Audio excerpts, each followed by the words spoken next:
Heads up, this is an unfiltered and unscripted discussion video which contains copious spoilers for the most recent season of Doctor Who. It also contains a lot of not very family appropriate language, you have been warned. So, welcome back. It's been like upwards of a year since we talked about Doctor Who Season 1, Series 15, whatever the heck you want to call it. I don't know, man. Uh, Season 2, Series... Oh, no, wait. Yeah, this is Series 15. Like, last year was Series 14. Whatever, who cares? I'm calling it Season 2 for the duration of this discussion. If we're doing like a nomenclature of Doctor Who podcast, we're going to be here forever. So I am completely on board. And we don't want to be here forever, by which I mean we don't want to be here for 8 hours like we were last year. So I say we try to manage ourselves a little bit, and because I don't know when to shut the heck up, I've run this plan by you guys briefly, but I think because there are 3/4 of us talking about a combined 11 episodes of television, we do it thusly. We'll go sort of like round robin. I guess, I don't know, Brian, do you want to be the one who, like, starts us off, and then we'll do Brian, then Danny, then me, talking about whatever the given episode is for 4 minutes. I got a timer. Each person gets 4 minutes per episode to just sort of give general thoughts, and then when all that's done, and we've each given a piece on each episode, and we still have stuff to say after that, then we can sort of just go unstructured. I think... Let's see how long this lasts. Are we starting with Joy to the World? We are starting with Joy to the World. Okay. So let all me right, that's all I need to know. Okay, so if you're good to go, then I will start the timer. All right. Oh, God. This is debate class all over again. I loved this episode. I love Moffat-written episodes because I'm just an absolute simp for his writing style. And, like, he really knows how to integrate time into his stories in unconventional ways. So I really loved the fact that they used time to kind of further the development of the Doctor for as little time as we're going to get to see him. But I loved the interactions between everybody in that episode. It really captured the spirit of Christmas. I think in that way, it was very much about community and connection. And those are things that are also pretty common themes in Doctor Who in general, how he goes and walks off into the great unknown and makes friends with the things that he finds there. And in particular, I think like it showed just the value of like compassion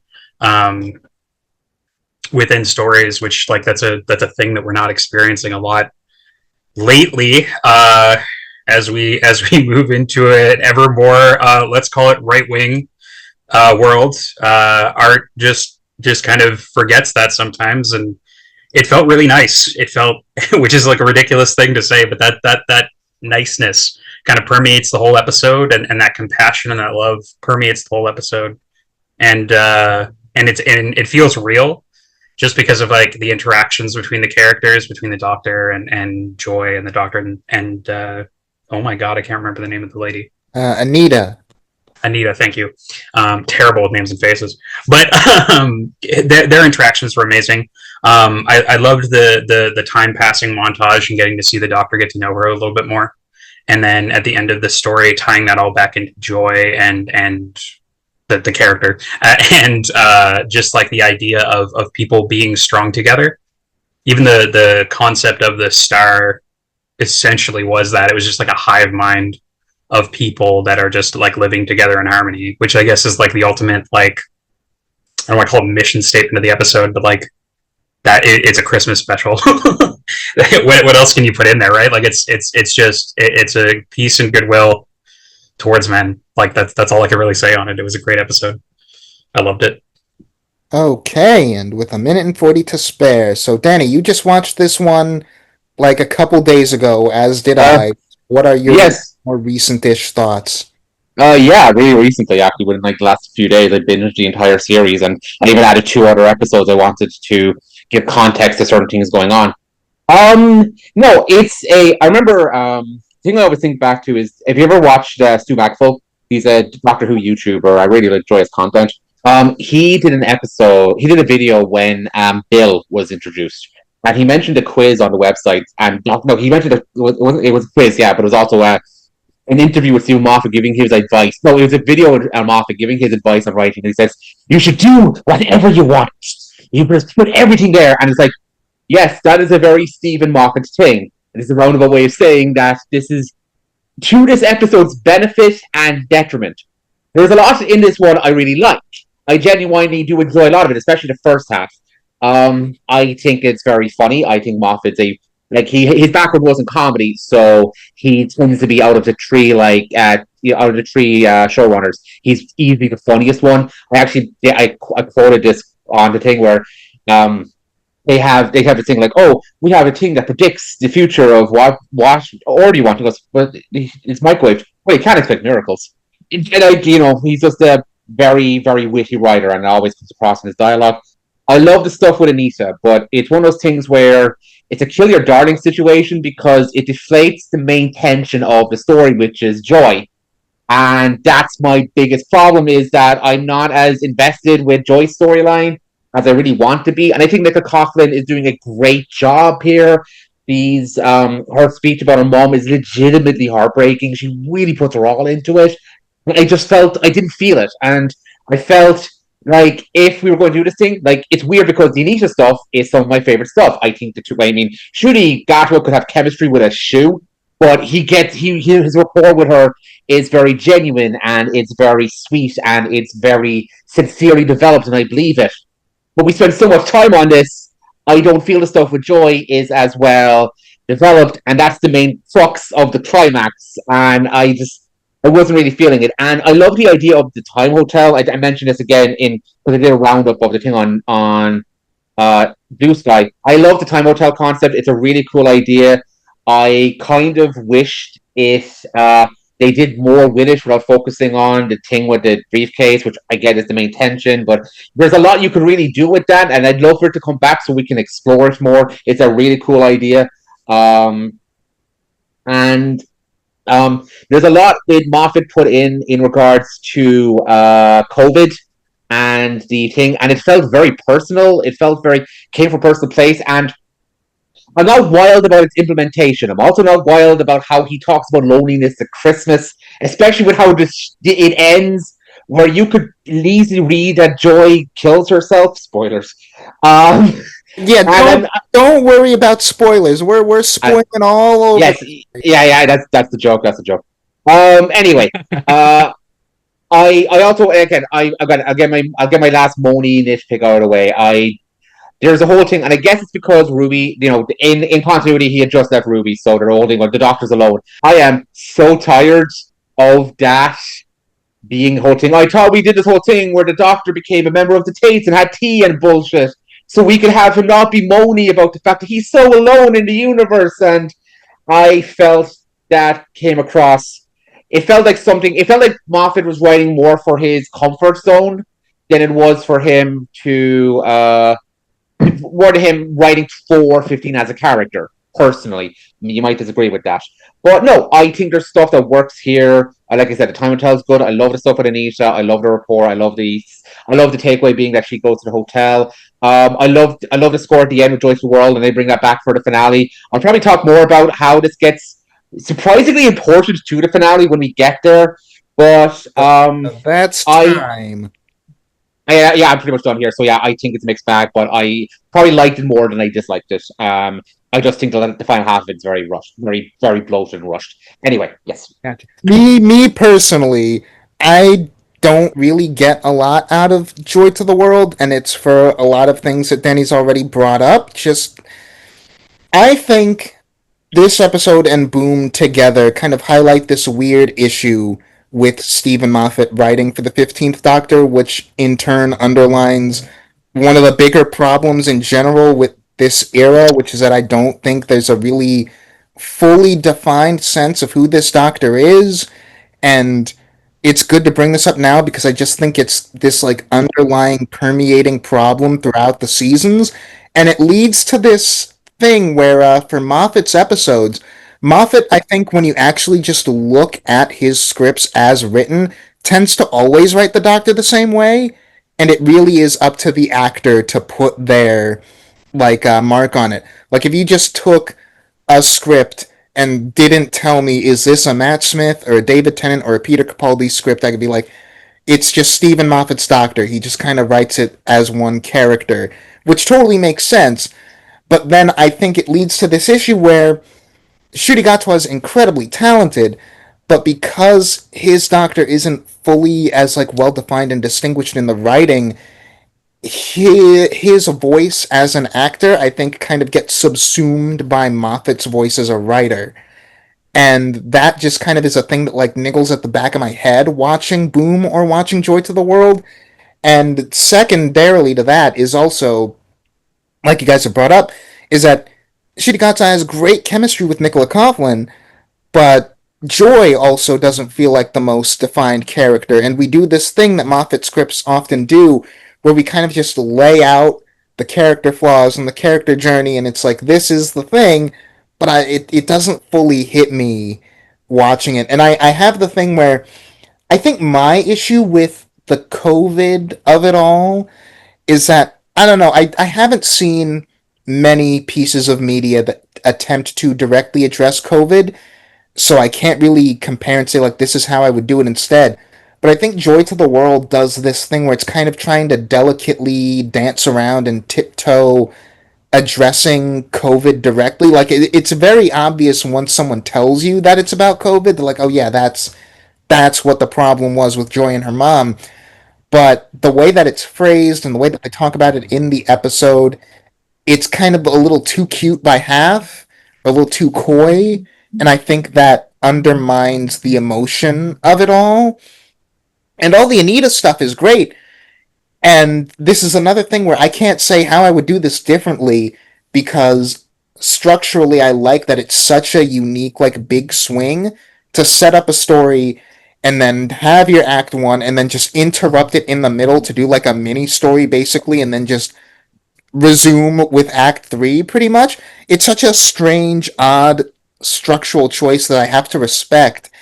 But it leads to this thing where it's like, well, cool that you did that, but you had like a stretch of time where I could have been endeared more to the Doctor and Joy together. Like we could have had the Ten and Donna thing where it's like, imagine Donna never came back for series four. The Runaway Bride is still like just a good character showcase, a good showcase of Tate and Tennant's chemistry. And Gatwa and Coughlin don't get to have that, and it's really unfortunate, and it leads to an episode that as a whole piece is like this episode is really so reflective of the whole season because the way I describe it is less than the sum of its parts, and that is going to be my thoughts on this whole era, this whole season, and that's time. Just very, very quickly before, just to address something Nick said, the whole thing about it being COVID, I think that would be something that hits a lot harder for people in the UK and Ireland because the whole thing about them partying, that's very much specific to COVID here. That I think he's writing more for a UK audience than he is an That American audience. Yeah. totally. Weirdly enough, also applies to Nova Scotia, which I guess makes sense culturally speaking, because there was a lot of that happening here too. People got like $2,000 tickets. Rob, what do you think? No, as you said, it addressed Partygate, so 10 out of 10, best episode of the show ever. So that's my piece. Well, so my actual honest thoughts, it feels to me very. I have a lot of the same problems with this episode. I had a lot with actually episodes in the Chibnall era. I feel like, even though it's Moffat that wrote it, strangely, I feel like it was very all over the place and directionless. Like, as Nick said with the Anita stuff, it's very good, but it also detracts from the rest of the episode. Like, Anita ends up being really just not really relevant much to the actual plot, which is to do with Joy and her mother and her turning her into some sort of star god at the end. Or the entire final act is baffling, I think. To be honest, I feel like it starts out kind of, typical Moffat in a way, with the sort of timey-wimey plot, with the bringing back you can tell when he's writing on autopilot sometimes, because again, he brings back the same villains he's written in his last story, like when he wrote the Return of Doctor Mysterio. When he brought back the exact same villains that he used in the Husbands of Rubber Song the year before. You can tell like he's writing on autopilot, definitely, when he just brings back the same monster for his next story. And they were sort of okay. Like I thought the plot was fun. It was good to follow. The Anita stuff was good. I thought the COVID stuff worked quite well in terms of its insertion into the story. The final act, with Joy, sort of, it seems to come out of nowhere, with her sort of achieving this superpower to go back and use this thing that was a really deadly weapon, killing a lot of people, to go back and basically be the one who took her mother away. That was kind of the thing that they were saying, right? That she never really got to say goodbye to her mum. She went back in time and she took her mum like from her hospital bed. That is so are we to sort of infer that she sort of like took that she was sort of the one who killed her mum? That is the implication. Yes, it's very very strange. It depends on how you actually define death, because I think the idea of the star consciousness in the first place was this like elevation of humanity. It's the next step. There's no death. That people get to live together and share thoughts. Oh, so it's another. Still got a minute left. No, sorry. My conclusion was that it's one of those where it falls apart, I think, kind of in the final 15 minutes. For the most part, it's fine. But it definitely seems a bit unfocused. The ending doesn't seem very well telegraphed. The Anita stuff doesn't really fit in with the rest of the story, even though it's the highlight. And I think it's actually, on its own, I think it really makes almost as this really good sort of mini episode. And it actually brings out the best in Kushi Gatwa, who he doesn't often get the best material as the Doctor, unfortunately. I mean, but this does sort of bring out a lot of his more his better side, I think, with his scenes with Anita. I think they could have actually worked well as a Doctor companion pairing. They had such good chemistry, really. But it doesn't really fit. Yeah, I can't be the only one who feels it doesn't really fit into the rest of the episode. In terms of they could have spent a lot more time developing the plot. I enjoyed it, but there's definitely been better Christmas specials, and there's definitely been better from Stephen Moffat. Yeah, it's kind of deliberately incongruous, but yeah. And just note is just that ending is bizarrely kind of dark and borderline tasteless, but I don't know. Also, the Bethlehem shot at the end is so fucking. Oh my god! I forgot that happened. I watched the episode not even a week. Was everybody did everybody forget at the end? They were like, yeah, by the way, Jesus. And I was like, yep, that's exactly what I was thinking at the very end. I'm like, I get it.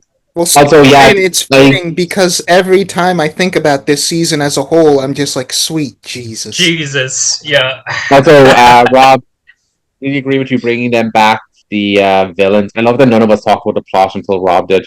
And to be fair, that's on me. I give you guys a short amount of time, so there's only so much to talk about. The plot's mostly irrelevant. Also, I just realized that Moffat did that stupid "we killed them, but not really" thing. Yet, fucking, it's funny because I like the guest cast in this. I meant to say this, and their deaths are really effective. And then he does that thing where it's like, oh, they're not really dead, they're just trapped in a star, which sounds horrifying. Sorry. It's a Moffat episode. No one dies. This will be my last point before we move on, but I've made it a point a bunch now that Moffat, as a writer, has a real fixation with death. And I think we hit this issue where he left the show with Twice Upon a Time, which I think was his kind of coda on the idea of death as it exists in Doctor Who. And now that he's back, he has to keep talking about depth, but he's got to like keep pushing it, and he's pushed it over the line finally to where it's just kind of gross. My last point before I let Brian talk, because there's one more thing I want to say is I think I always get the impression that Moffat seems to really find contempt in writing the Christmas specials. He seems like he doesn't want to do it. Yet he came back specifically to do it because this is the first Christmas special, a holiday special, even taking the New Year's Day special with Chibnall, where the head writer didn't write it himself, and it's like, why does it seem like you write these specials and yet you don't seem to want to do it? Why did you come back to this? Why is this your final script out of the two? I like Boom a lot more. It seems like he's way more passionate about that.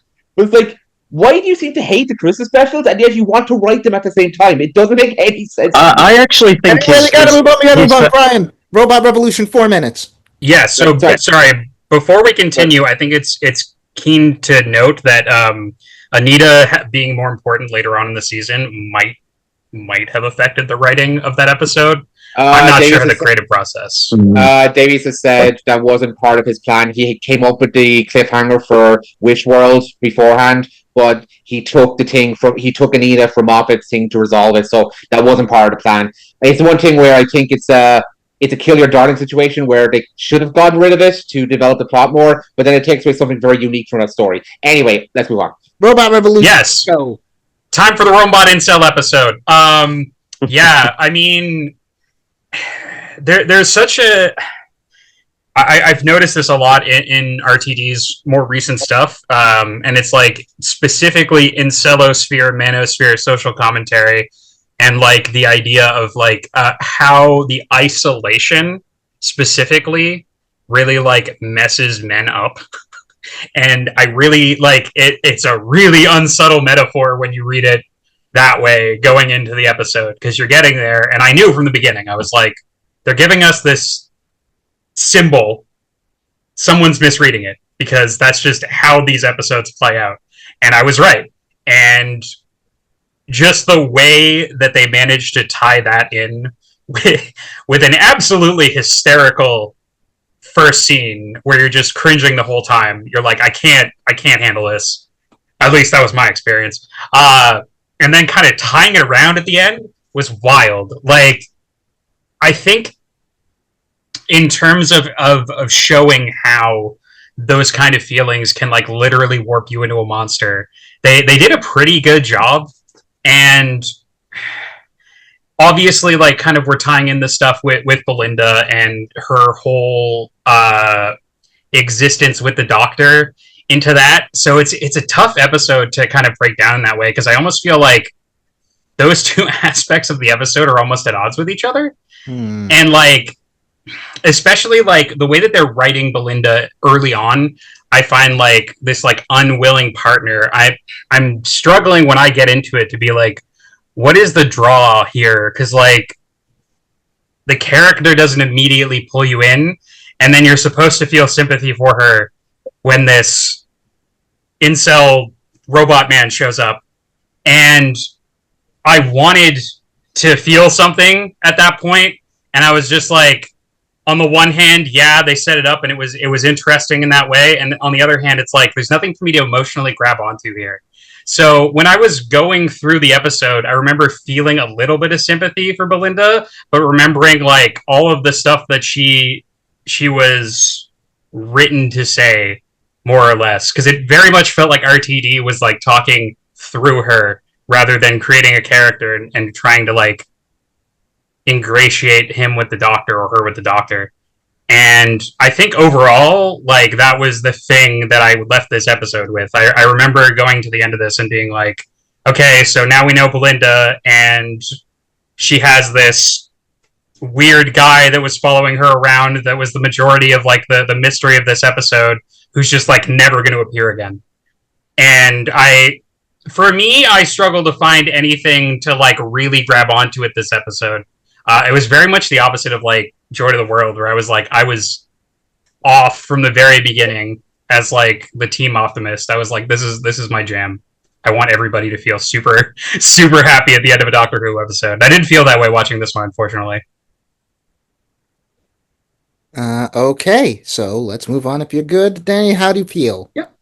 Right. So I think I've actually mentioned this a couple of times, and me and Nick have gone back and forth about this. where the series have these weird mirroring thing going on, where Robot Revolution feels like it's a thematic like follow through to Space Babies.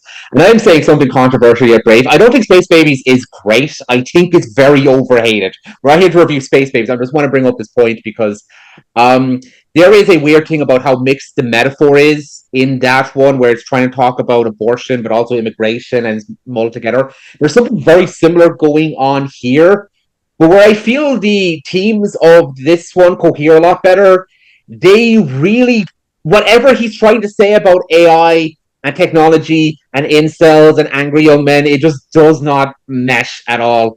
I did not like this episode very much so. I think the writing of it is particularly weak for me in terms of especially the guest cast. There's a moment where there's this companion that the doctor's been friended for 6 months that they're trying to get you to have some emotion for, either for his reaction or just the death of her in general. I feel nothing, and it comes back a couple of times.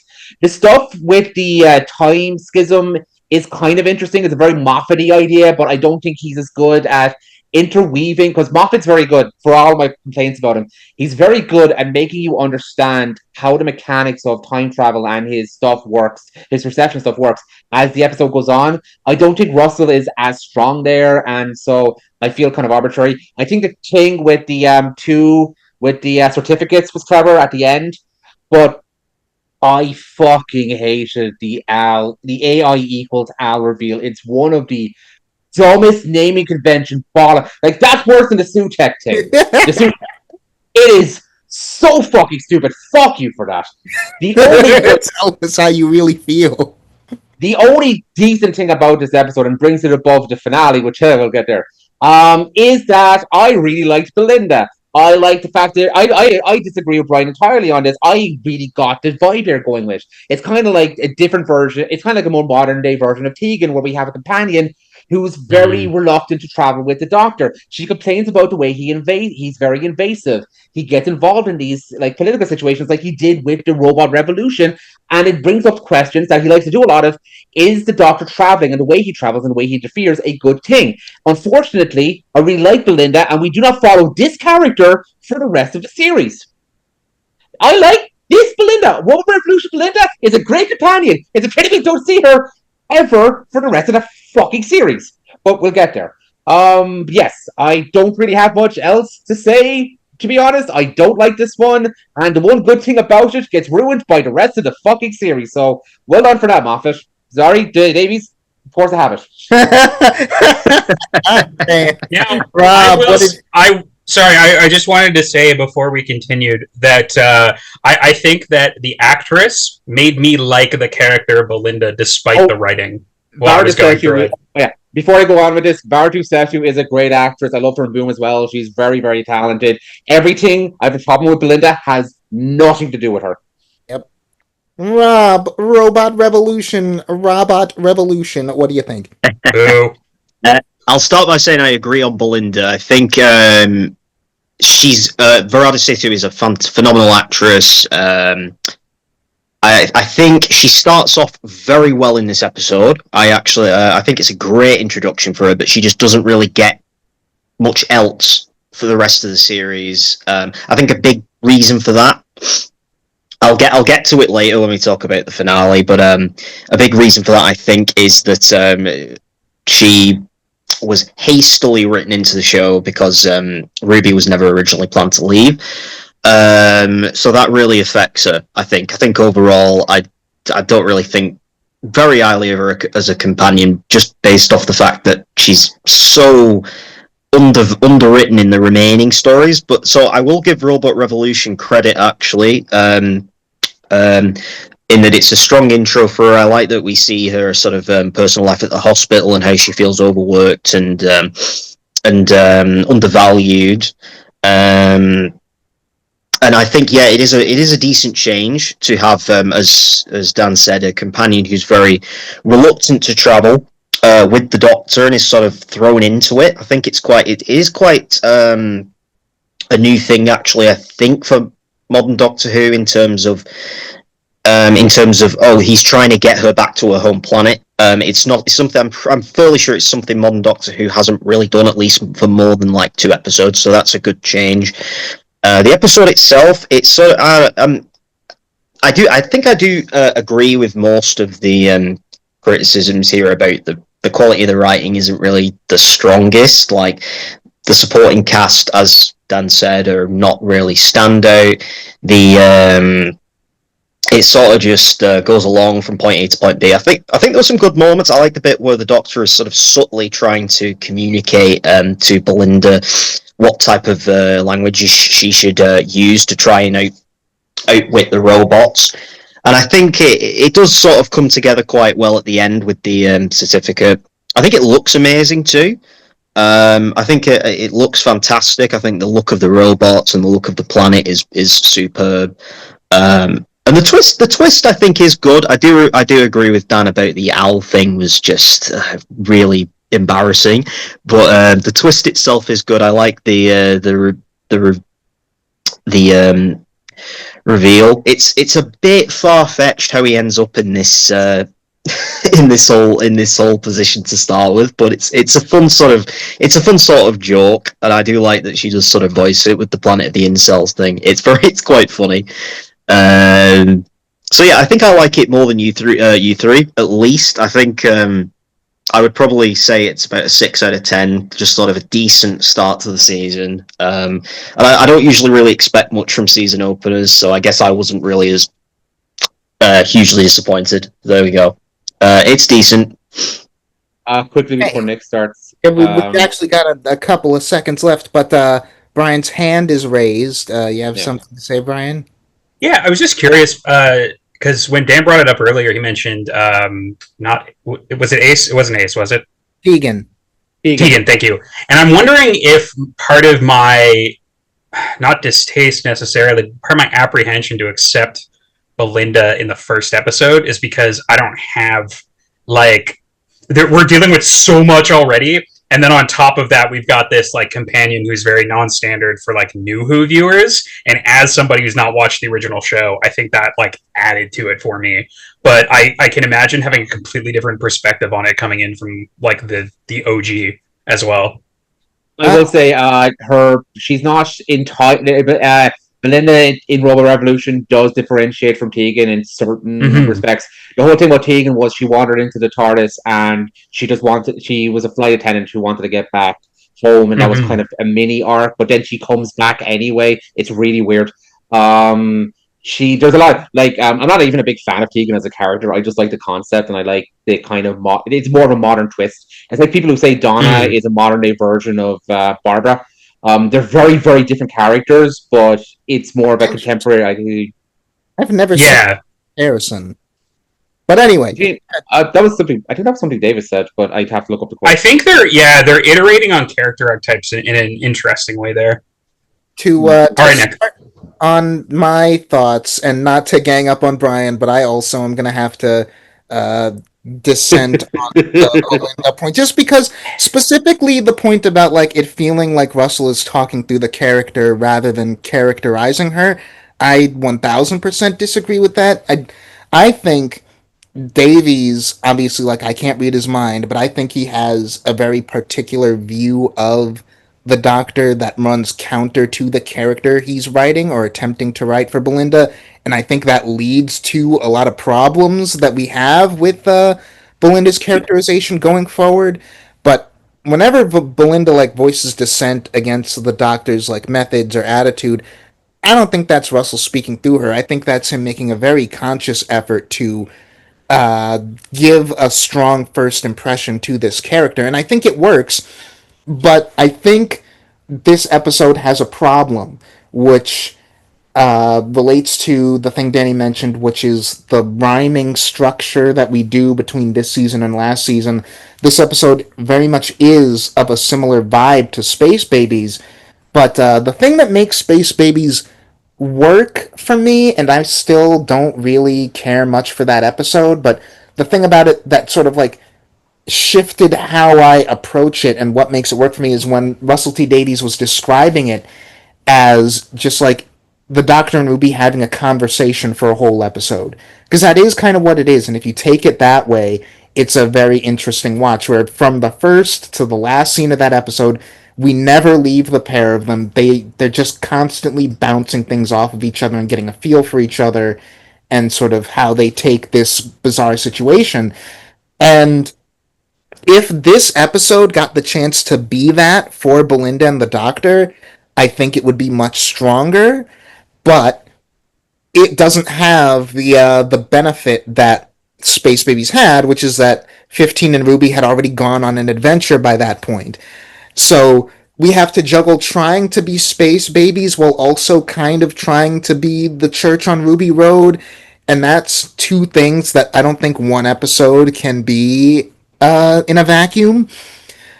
Speaking of Stu Bag, though, because you also brought up Stu Bagful, he made a really good point about this episode, which is there is a very Douglas Adams type feel to the premise here, which is just like a woman got an unwanted, awkward gift from a boyfriend 17 years ago, and because of that, she has been kidnapped into a space war with robots.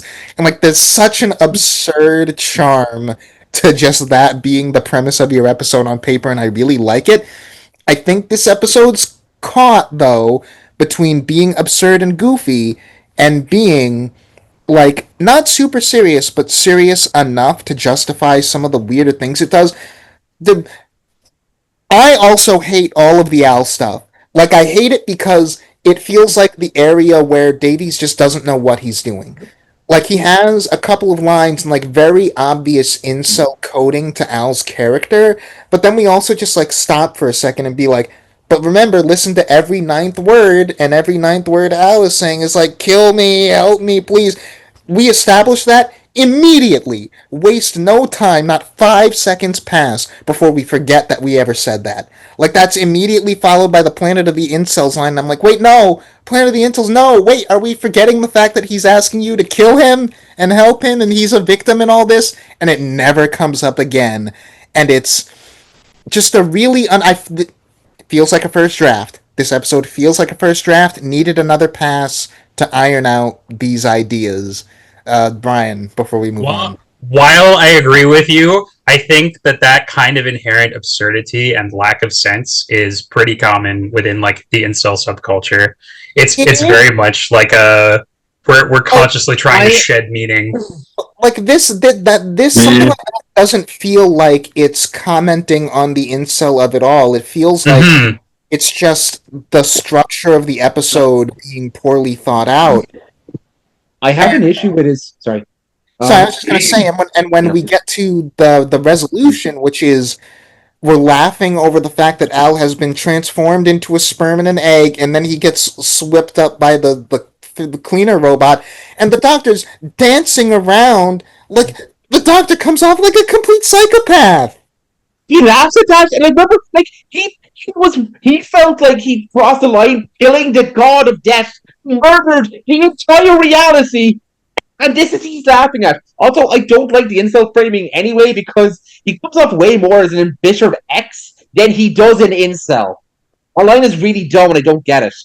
No, I get it. Like, just there's a pipeline. I just think incel is a buzzword everyone uses, and this is something that becomes a problem with Russell because even in his first era, he does this thing where he takes fads and trends and ideas and tries to comment on them. And doesn't seem to understand entirely what like a grandpa. Doing.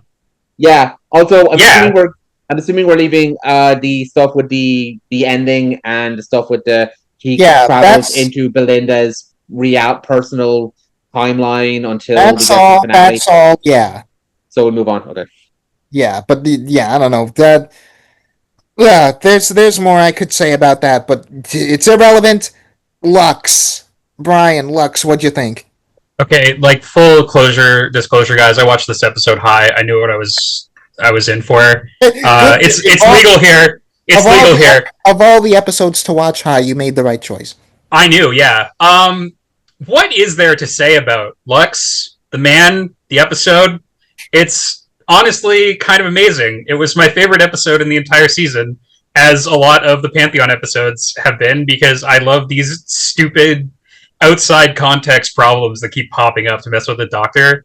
Um, they very much struck a good line here, I think, between Eldritch Abomination and goofy cartoon character. And like that was the obviously the hinge of the whole episode was like, can you handle all this ring a ding? And I could. And I think a lot of us can. Um, from the second he shows up and just rips his way out of the screen and starts eating people, I was like, yes, more. Just please give me more of this guy. Um, and like, there wasn't much else to the episode because it's a bottle episode. Like, they didn't have a lot of time to like talk about like the social commentary of the time period and all that kind of stuff because you're in a scenario where the time travel is like, at least for me, more of a set dressing because like Lux beyond time, he's a god, like he doesn't care about that stuff. And I this is probably going to be, I really hope this isn't a sticking point for the rest of you. I loved how they handled like his defeat. Mm.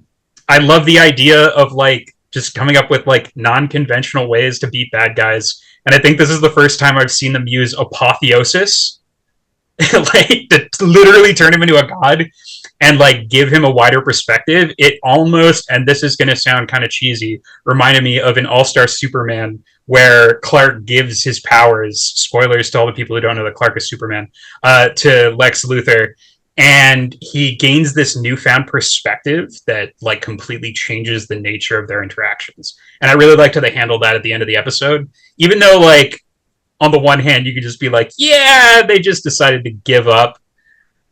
Yeah, but like part of the genius of the character of the Doctor is like knowing when to give people like that power and when it's going to alter their perceptions. I really liked how they tied in the "Don't Make Me Laugh" thing.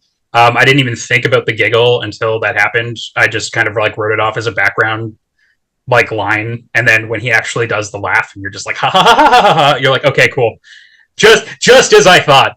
But yeah, like I don't even know if there's anything else to say on this episode. He was great. Just everything within Shuti as usual. Like I loved. And yeah, like the Pantheon episodes are just like my personal favorites. This one is just goofy as hell, and I love it for that. Okay, so I guess we can move on then. Yeah. I always think of this Gordon Ramsay meme whenever I come across like this. Finally, some good fucking Doctor Who. I loved this episode. So, oh man, it's not my favorite episode. We'll get there. I mean, Nick, you absolutely know what my favorite episode of the series is, but this is probably the most fun. It's incredibly creative. I love the use of the rubber hose era. I love I love the way it played with reflection. It's actually got a thematic thing of characters needing to reflect. I don't think the thematic thing works as well as its sister series, Devil's Court, which I think is a stronger overall script, but I think this one has higher highs. I loved them. I love the implementation of 1950s Florida with the I think that's the first one we've ever had a completely non-white cast in the TARDIS. So it comes up very effectively, and it's actually used very cleverly in the in Lux's projection reflection kind of trap. Again, like I said, I love the non-finale use of the Pantheon, so basically just in Devil's Court. And I think that it's I think one of the most effective things about it is the story of the projectionist. I love the fact that I was very emotionally moved and almost moved to tears, and they're in like 2 or 3 scenes. I'm like, man, getting me to care about characters for only 2 scenes. It's a pity this writer didn't write Raw Revolution. And I I think I think the point that made break people was using the fans. I'm sorry, I fucking loved this. I thought it was great. I thought it was very self-aware. I love when the show pokes fun of itself in that kind of way. I will say the most unrealistic thing in this show about time and space is getting 3 Doctor Who fans together and agreeing on a favorite episode. Beyond that, I think it is um really strong. Like, I have minimal complaints. I don't like the Hanna-Barbera stuff, but that's more me being an animation nerd than fucking anything. That wasn't the style from the time, and I won't go into why because I have 4 minutes. This is the beginning of Belinda's downward spiral into being a less interesting character. She doesn't get completely derailed until the finale, but even here, it's like she just completely gets involved in the Doctor's life way too quickly. There's one or two lines where she seems to push back a little, but that's about it. But no, I think it's really effective. I think it's thematically strong. I think it's wacky as hell. I think it's very creative. I love. Oh yeah, Alan Cumming, who was my favorite thing in. I think me and Nick are like the chibnall offenders of this fucking chibnall apologists of this fucking chat. He's the best thing in the Witchfinders, and Alan Cumming was even the best thing in this episode. He is great, of course, but that's how strong the episode is overall. Also, yes, I love the thing with Lux reflecting, and that's actually a really nice hint to what they do with the Vindicators for the finale. Which I wish the finale was better so that foreshadowing worked better. But I think it's effectively done. And I like it's a clever way of defeating the villain by literally just letting him win. I like that stuff. Anyway, yes, I enjoyed this a lot. Rob. I'm going to end up repeating myself a lot with I think a lot of episodes from this this era, and particularly this series. It's I like the concept. I like the episode for the majority of it, and then the final act just sort of resolves everything way too quickly for me. I just feel like it just doesn't wrap itself up well enough. I think it's one of these where I like the concept maybe more than the execution. I love the character of Mr. Ring-a-Ding. I think he's a very entertaining villain, and it often scurry at times. I think Alan Cumming, he does a great job of sort of alternating his voice to appear both cartoony in one scene and then really scurry when it needs to be in others. The animation is really good. I love the animated scene when the Doctor and Belinda get trapped in there. But again, I don't like that it only goes on for basically 5 seconds and they find a very quick way out of it. I think they could have done more with that. Yeah, the whole thing with the racial segregation stuff for me seemed a bit half-assed, kind of like sort of shoehorned in, and it wasn't really like the whole thing of. So they go back to 1952 America when racial segregation was still involved, and the main takeaway we get is, oh yeah, this diner is just going to allow them in. Even though it's not the policy. It's a bit like almost this.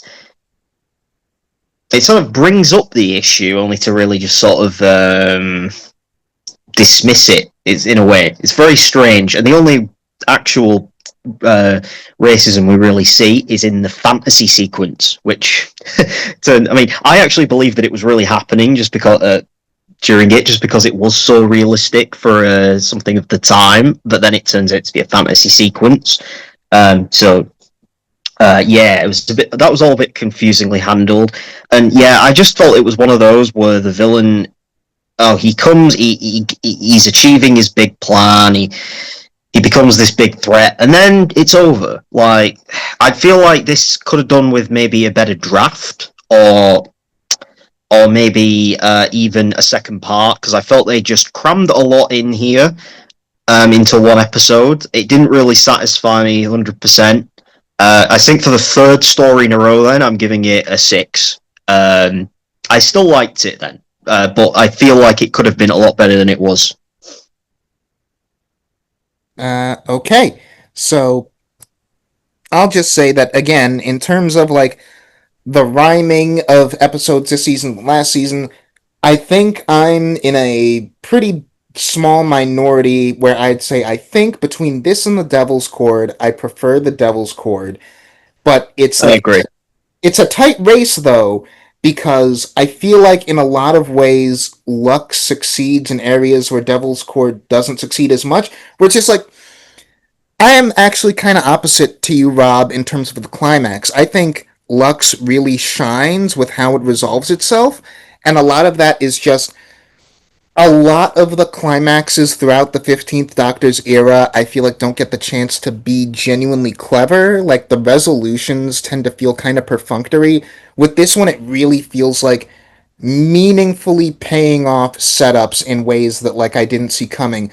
Where what I liked watching it most recently was where we had the bit with the fans where their last line is like remember us, and it's in remembering them where the doctor's like remember they told us the climax like film stock is flammable and explosive, and so it's in the act of remembering them that like they come to the conclusion the doctor being a time lord like physiologically gets to be like important to the plot for once, both in the sense of like it's what escalates things, like you have light inside you that builds a body, and the fact that he's like I'm a time lord, that means I know what time it is, which appeals to me in just like a dumb little personal level because I always have the thing of like whenever I go see a movie there's no daylight coming into the theater, so whenever I walk out I'm like it's going to be 50-50. Is it going to be pitch black outside or is it going to be like daytime still, and I'm going to be like thrown off for the fact that it's not nighttime. The fact that the doctor takes advantage of the fact that he just inherently has a sense of time that humans don't, and so he's like yeah it's daytime, this will like take him out if we destroy the theater right now. And like again I don't mind the quickness of actually dealing with Lux because like it's taking the thing that would make him into a larger threat, but it's like using that to sort of like defang him pretty much, and I like the way that that panned out.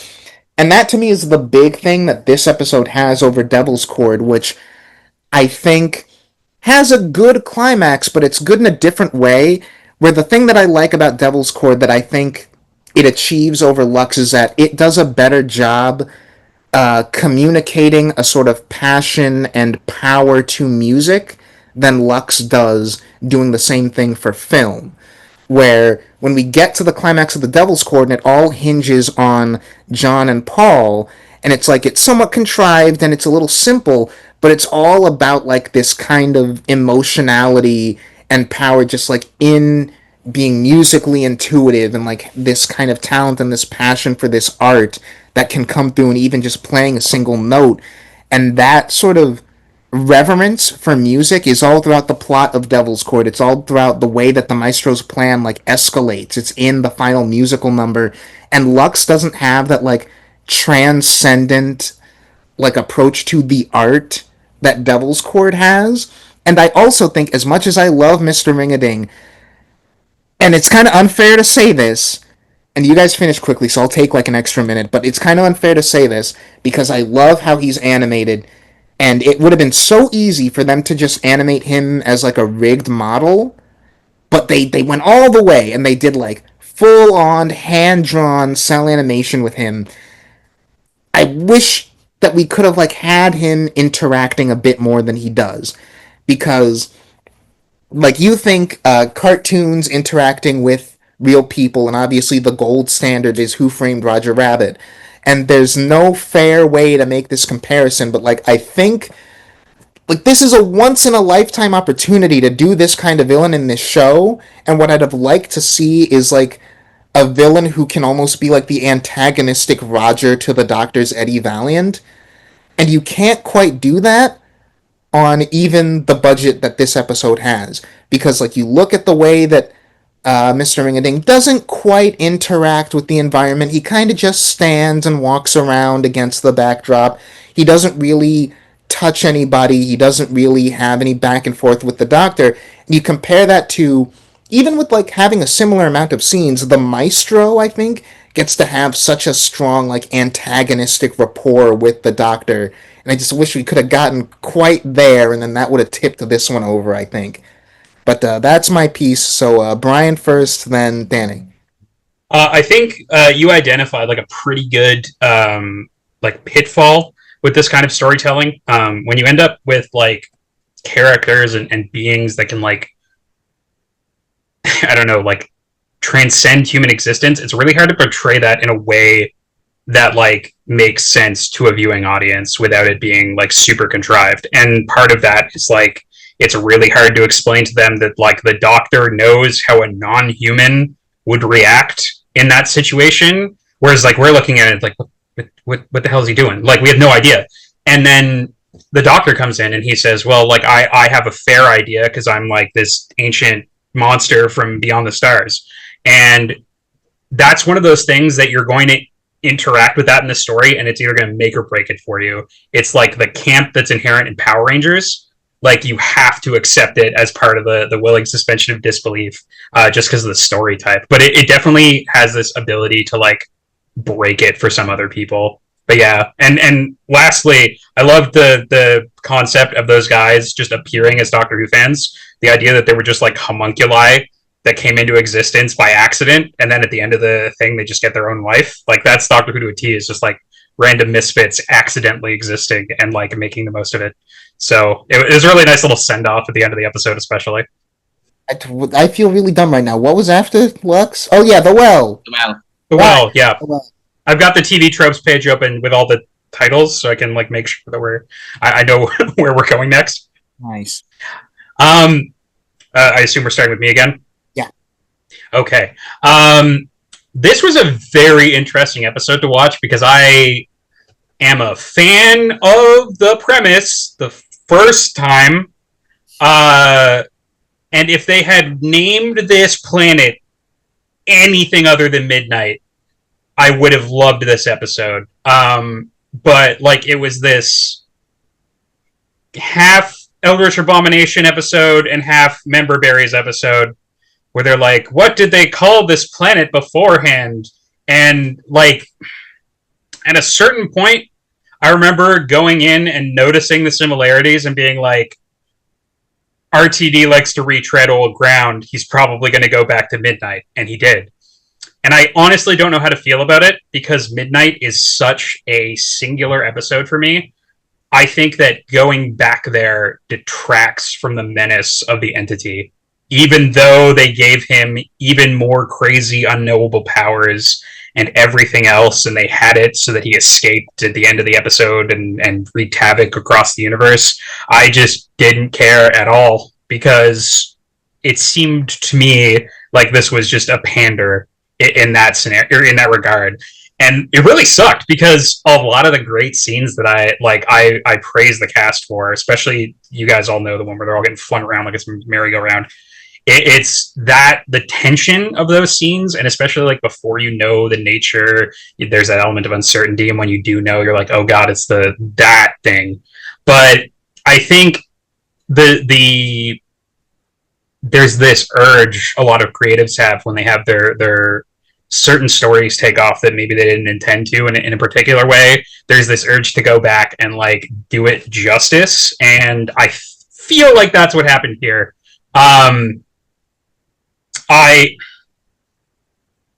I would like more in this storyline, I guess, but it just feels as though it's a like tacked on. Like, this very much feels like he saw his old story and then decided, I'm going to see what else I can do and make a part two. Like, very Matrix, like Reloaded. Like, there was clearly a hard stop here that then got removed. And yeah, I think in general, I love the nature of the monster. I love the fact that you never really understand anything about it or how it operates. Conceptually, I love that about Doctor Who. Like, it's a lot like Star Trek in the sense that it's interacting with the unknown and teaching you not necessarily to be afraid of it, but to be cautious of it. And Midnight is almost like the perfect encapsulation of that. So to then try and say, and now part two, it feels like the sentence is finished. It feels like this doesn't need to be here. And if it was, like, why not tie it into the Pantheon? Like, they're already all like this. It's such a weird inclusion, especially at this time. But in terms of the actual acting and dialogue delivery and everything, I loved that. I thought everybody was on their A game. But the writing of this episode and like just conceptually, it's a little bit poisoned to me. So when I was watching it, I couldn't get into it and be like, yeah, like this is great. This is a continuation of something I really loved. It just felt like treading old ground. Hey, so right, Danny's next. Okay, so this is definitely the episode that benefited the most from my rewatching it because I had a very similar reaction to Brian when I got to that moment in it the first time I watched it. Now, rewatching it again, there is a lot I really like about this episode. I think it is overall very, very strong. It's a good base under siege kind of thing where the base under siege has that's already kind of happened and we're dealing with the cleanup crew. I love the inclusion of sign language. I love that the Doctor knows sign language off the cuff. I think that the guest cats are actually really good in this. I especially like the leader who does the heroic sacrifice at the end. I think that's really well handled. Speech is a bit overblown by the end, but I think it's overall pretty effective. The direction is great. It looks gorgeous. I love that shot where they show when they talk about how the thing is like a clock dial, and they show the room they're in. That's really clever. I really like that shot. There is a lot I really like about this. It is not midnight. It is the one thing I can't get over about this episode. Midnight has a very unique pace in Doctor Who's history. If you watch it, it is so self-contained. It is so singular. It is. But I mean, as the biggest ten hater probably in this fucking group chat, I can say I feel so fucking bad for him. And Tennant is so some of his best acting as a Doctor is in that episode. I never get over how fucking massive his eyes can get. And I really feel like when 15 finds out about where the planet is on, he underplays that. He gets more effective later on. He reacts more scared later on. But that moment kind of took me out. And I don't know what to do. It feels like they just wrote a different script. Russell saw how similar it was to Midnight, and was just like, let's do a Midnight sequel. I don't know if that's what it was. I'm not saying that's what it was, but that's what it feels like. And I just think that, especially because I rewatched Midnight, which was probably not was a mistake. If I was going just to see how they compared and just to see how it followed through. The monster feels also very different, but I think they try to explain that it was a couple of years later, thousands of years later, and it evolved. So whatever. I like that we still don't see it outside of very, very brief glimpses. I feel it has an Angels factor where the first episode is so fantastic that following them up and trying to expand on the lore just doesn't really work for these guys. I don't think it. I think doing a sequel to Midnight is way worse an idea than doing a sequel to Blink. Maybe it's because they did a sequel to Blink sooner, so that's probably why perspective there. No, I think it's good. I think it's I think it's being let down by the fact that there is so much of a legacy around the episode it's being a sequel to. It's kind of a ballsy move. I don't know if it overall works, but for the episode itself, I think is very good. So yes, I like it. Just that one thing of the fact that it's a sequel to one of the best episodes of the show, so it was never going to live up. Rob. So I agree with what you said about Midnight in that it feels like a very singular episode, and I think part of the big appeal of the Midnight entity is they never explain what it was really or how it could have survived. I saw some criticism from people. I am checking out some of the reviews for it here, and they said some felt it detracted from the entity's overall mystery. I don't feel that at all. If you'd have pitched me the idea of, oh, we're bringing the Midnight Entity back before I watched this episode, I would have rejected it straight out. But surprisingly, I absolutely love this episode. I think it was, for me, it was the highlight of the Kushigatwa's time as the Doctor. I think it was absolutely superb. For starters, in terms of the end, I thought, while the entity also came as a great twist in it, that was also telegraphed really well when you rewatch it. And I like the slow creeping realization of which planet he was on. I actually think, in contrast to what I said earlier, I think Gatwa actually sold it really well. It's almost like, for me, I got the impression he was kind of hoping that it wasn't the same thing.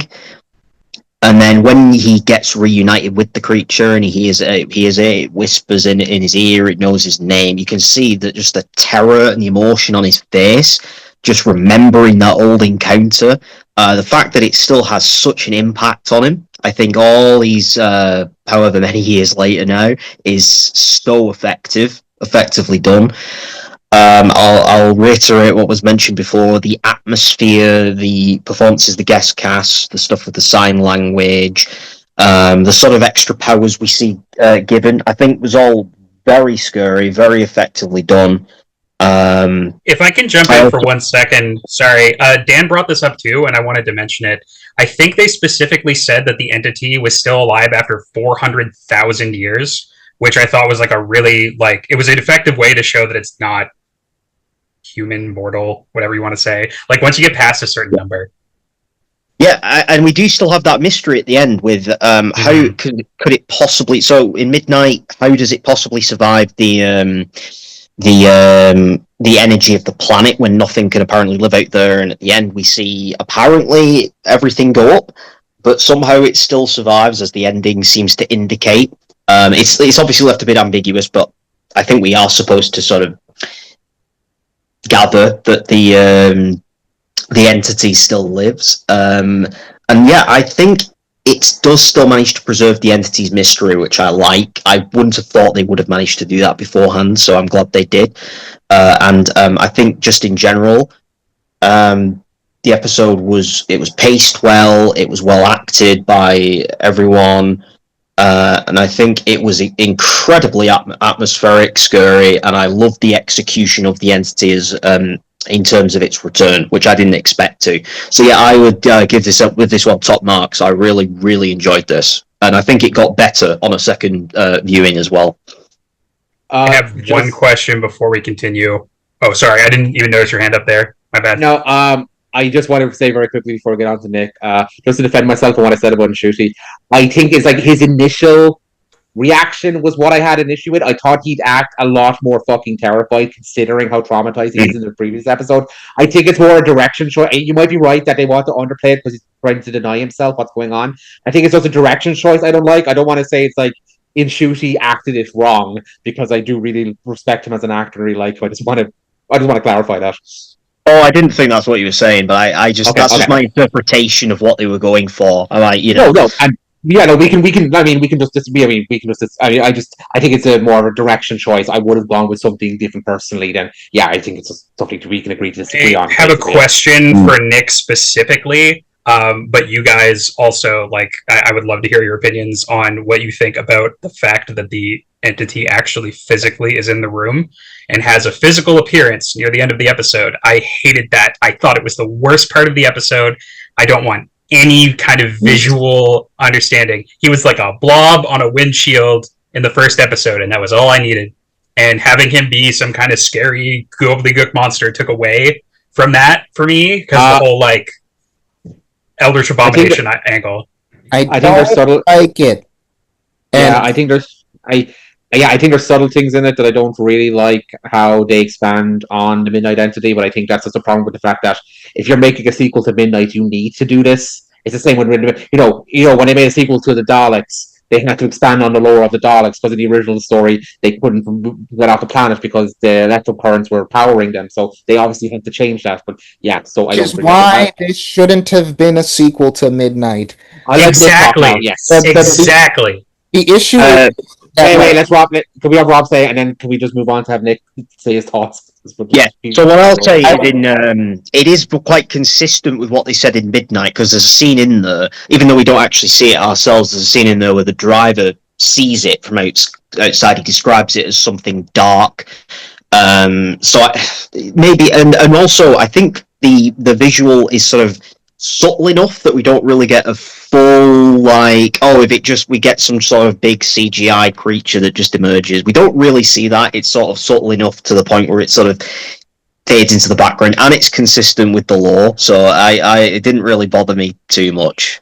The issue with this being a sequel to Midnight is less so any implications that it has for Midnight, and more just that it takes this episode, which genuinely, I think, I don't know if it would be this for me specifically, but in general, like in wider fandom, I think this could have been taken as Midnight levels of good in a vacuum without that association. And you're right, Danny, the thing about this is that it feels retrofitted to be a Midnight sequel. Like they wrote The Well, and my thought was like maybe Russell was like, oh no, because Russell is so fandom brained and so fixated on how online fans are going to react to things. I think he's thinking like people are going to make midnight comparisons and it's going to diminish the strength of the well, that people are going to be like, oh, this is just midnight again, so he ties it directly to midnight. I think that exemplifies the problem with that way of thinking, because he falls right into that trap where the well, it doesn't matter if the well is aesthetically or tonally or structurally similar to midnight, it's different enough and it is on its own merits strong enough that it should have been allowed to stand on its own. Because like I think about the direction, I think about the set, I think about Rose Eiling Ellis and how she carries this episode in a similar but very different way to how the actress playing Sky carried Midnight. And it's like it's a different setup that asks for a very different kind of performance, and she does such a killer job in a similar sort of way. But like, I would much rather that this episode exists as, like, speaking of like the seasonal rhyming thing, I'd much rather the well exist as an episode that rhymes with Midnight instead of being like an asterisk on top of Midnight. Because now that's all that I can think about. It's like, this episode is great, but it is constantly being diminished because it feels like an attachment to this other episode. And it shouldn't have to be that way. We should be having a discussion about just all the ways in which this episode worked on its own terms. Like all the ways that, again, like Brian said, the supporting cast is actually really good. Hano Yeft, because I've got the character names in front of me, the one who's like the sharpshooter who's in charge of the mission. Really well realized supporting character who gets like a good arc. But all of that stuff ends up being secondary to the fact that you decided to make this episode a sequel to something that didn't need a sequel. Should have just let the well be the well, no ties to Midnight whatsoever, and it would be like an all timer. It would be probably the best episode of this season, maybe the best episode of this era. But it's that sort of like forced feeling tie that it's like an anchor weighing it down, and it's like, it's not like it makes it a bad episode. It doesn't even drag it down into anything less than great, but it's annoying that it's there, and I wish we didn't have to have it there. There's no reason for it. I don't think being an episode I don't think being a sequel to Midnight enhances this one at all, and I don't think this episode enhances Midnight at all. I think their strengths and their weaknesses exist totally separate to each other, and we should have just kept it that way.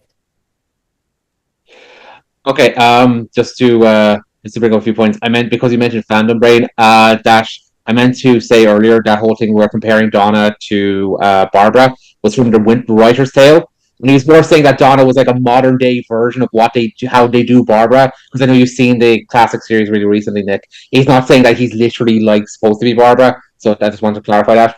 Also, the name of the actress who plays Spy, who I agree is fucking excellent in that, in Midnight, her name is Leslie Sharp. She Yes. has been, yes, she has been in Rita, Sue, and Bob too, and she was in Naked, two classics. Naked is fantastic, so it's very tough going.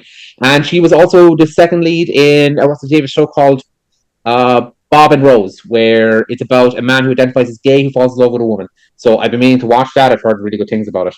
Also, I just want to give one more shout out to Midnight, because it's probably my favorite thing about it is like how fucking well directed it is. It's probably one of the best directed episodes of the pre HD era of Doctor Who. And the director's name is Alice Troughton, no relation to that other Troughton involved Doctor Who, which is funny because his son David Troughton is in Midnight. Conspiracy. Yes. Also, shouting out to Amanda Brocci, who directed The Well, because the episode's also incredibly well directed. So I don't want to compliment the director of Midnight and not mention her. Yeah, like Mm. the acting's great this episode. Rose Eiling Ellis, Verita Sethu's great, Shooty's great, Annabelle Brooks great, and it just sucks that it's all just under this umbrella that it didn't need to be under. Also, if we're continuing the whole like Belinda's character gets really ignored, she nearly dies in this episode and just doesn't seem to be too put out by it. But she does get to. I think this is a good episode showing for her. Yes, she's Yeah. good in the episode. Yeah. But now is where we get a little bit rocky with Lucky Day. Whatever are you talking about? Brian, I how, do not. how do you I- feel about Lucky Day, Brian? Yeah, that's yeah. If I had a nickel for every time Ruby was in a Doctor Light episode, like this is a shittier version of Listen, guys. Like Another fucking mirror. Sorry. no, it is. This episode is a shittier mirror of the episode. No, season 8, episode 4. Is that it? Am I right? Listen. Listen, yeah. Yeah.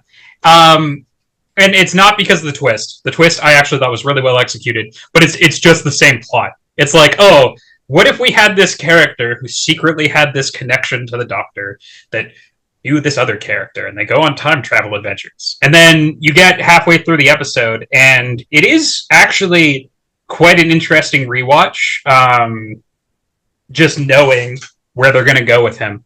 I don't know why we decided to do 2 incel episodes in the same season, but just we'll get to it. We did 3. 3. My bad. Yeah. It's good in the way that it was written and like executed. I just hate the character type. So every time he's on screen, I just want to punch him in the face, and it's like really hard to be entertained by him because like.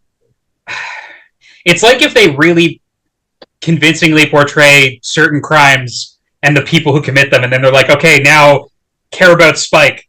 And I'm like, I don't know if I can. Like, he violated like somebody's like bodily autonomy and their personality and all this other stuff. And there's a lot of that in this too. Like, it makes sense in a way that he starts off as this just like kind of abused child and grows into like kind of a monster by the end of it, like a full-on like school shooter kind of pipeline for the character. And it seemed like that part of the character was just kind of added in. Like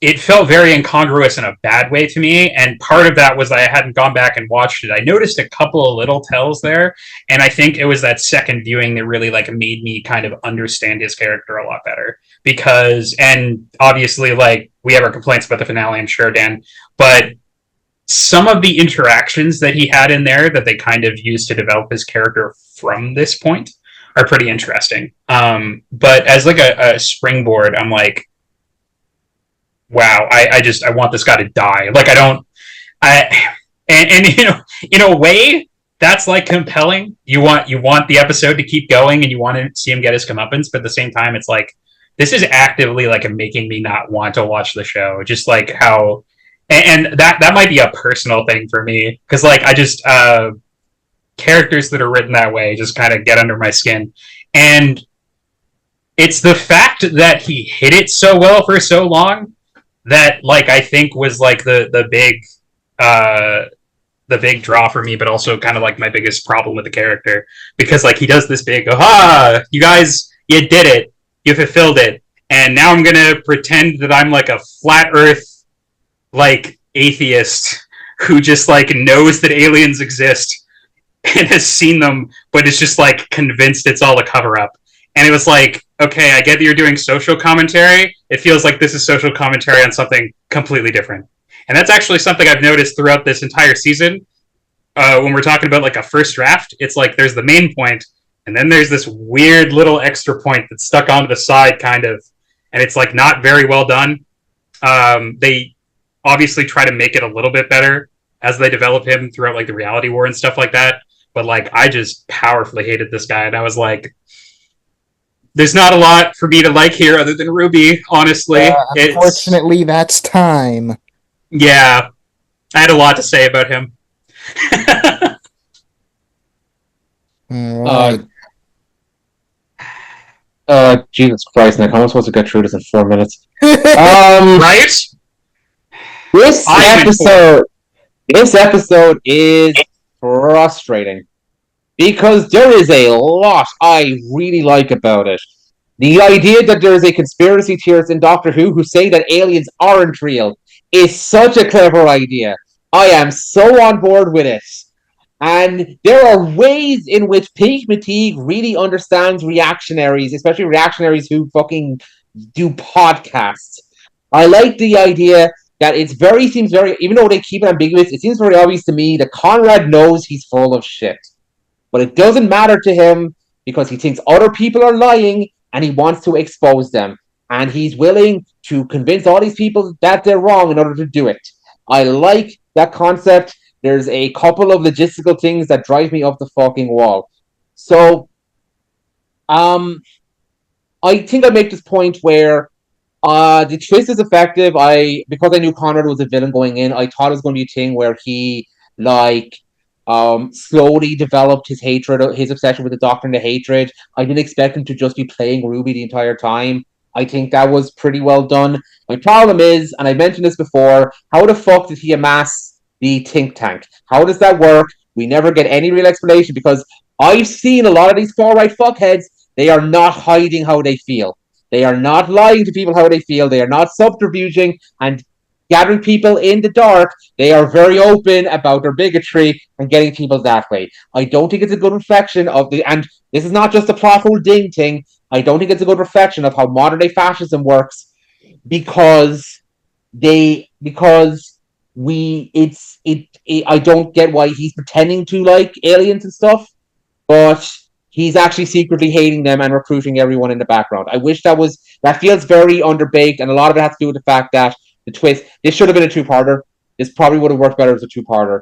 Also, I don't love how they frame Eunice as this unquestionable good. Because the one thing about fascism is it hits at roots of problems, but gives you bullshit solutions. This is trying to tell you that he's completely wrong about Eunice being dangerous. Outside of Kate doing something kind of fucking questionable, we don't get that impression that units are meant. We don't get the impression that units are meant to be questioned in their authority, and especially in this fucking era, I think they are. I've spoken a lot of rambling. I'm sorry about that. I wish there was more focus on Ruby's arc here because at the start it's very good, but then it just kind of gets muddled after the Conrad reveal. Because I like the idea of following the companion after they leave the TARDIS and about how they're emotionally affected by that. I thought that was really good stuff, and it's interesting how she's manipulated by this guy because of her emotional baggage. There's parts of me where I think she's probably being too much of an idiot falling for him, but I get where it's coming from. I can vibe with what's happening here, especially because Conrad seems to be a little bit older than Ruby, so he would have a bit more power and he would have a bit more way of manipulating her. So that's again, I don't have any way of coherently you got showcasing. Seconds left. I have no coherent way of showcasing my problems here. There's a lot about this I really like. There's a lot about this that pisses the annoying living shit out of me. I am completely all over the place here. I'm sorry. I still don't know how I feel about this overall. None of us do. None of us do, Dan. Okay, Rob. You're in the right crew. Rob, what do you think? Oh, this might save you a lot of time. I think I agree with most of what Dan said there. I think he said most of what I was planning to say. So yeah, I do agree. I love the concept and I love the twist. I think the twist actually was really were really well executed. I think they did a really good job of really portraying this relationship well to the point where I personally I didn't really see the twist coming, and I like how they do follow on Ruby's PTSD from the TARDIS travels. As Dan said, it's not really followed up on well. The whole stuff about him about his whole alien denialist conspiracy theory is, yeah, as Dan's explained, very half-baked. It's not explained how he got this group together. The big thing for me as well is he actually lying about his belief that aliens aren't real, or because it seems to be contradictory to me. There's plenty of evidence that actually, yes, he does know that he's lying and he's just getting people into a con. But then it's meant to be ambiguous, I think. Well, but yeah, and then at the end, he just sort of does not believe that this thing in front of him is real. He thinks it's great, it's special effects. So yeah, I do. if it was meant to be ambiguous, fair enough. I just don't I think they did forgot a about great that job. jump cut too. Yeah. That whole scene is absolutely fantastically shot. All I'm going to say is Russell T Davies obviously picked up the phone and he phoned Pete McTeague. He got the perfect writer to we've got a series here where we want our episodes to end badly. You're the perfect guy. So because all three of his episodes have been exactly the same for me. Like they're really interesting up until you get to the final bit where they just sort of like rush everything and then just end it like that with a lot of half-baked stuff. And this one's kind of similar. I would say apart from the finale, it was the weakest episode. I feel like it's divided into two halves. The first half is really strong, and then the second half just screws everything up. Particularly in terms of Ruby, I really do like Ruby as a character, and I think this episode is great that she came back in this series. But the episode does not do enough with her whole PTSD arc to really have any of it matter. Once it becomes a story about about Conrad and his alien denialist sort of COVID denialist sort of satire is what it is. I feel like, as Dan said, it should have been a two-parter, juggled too many concepts at once, and I would say it's a 5 out of 10 for me. Okay, so I think I'm just gonna build directly off what you just said because to me it's the way to like approach the issues of this episode, which is that the Ruby of it all works really well.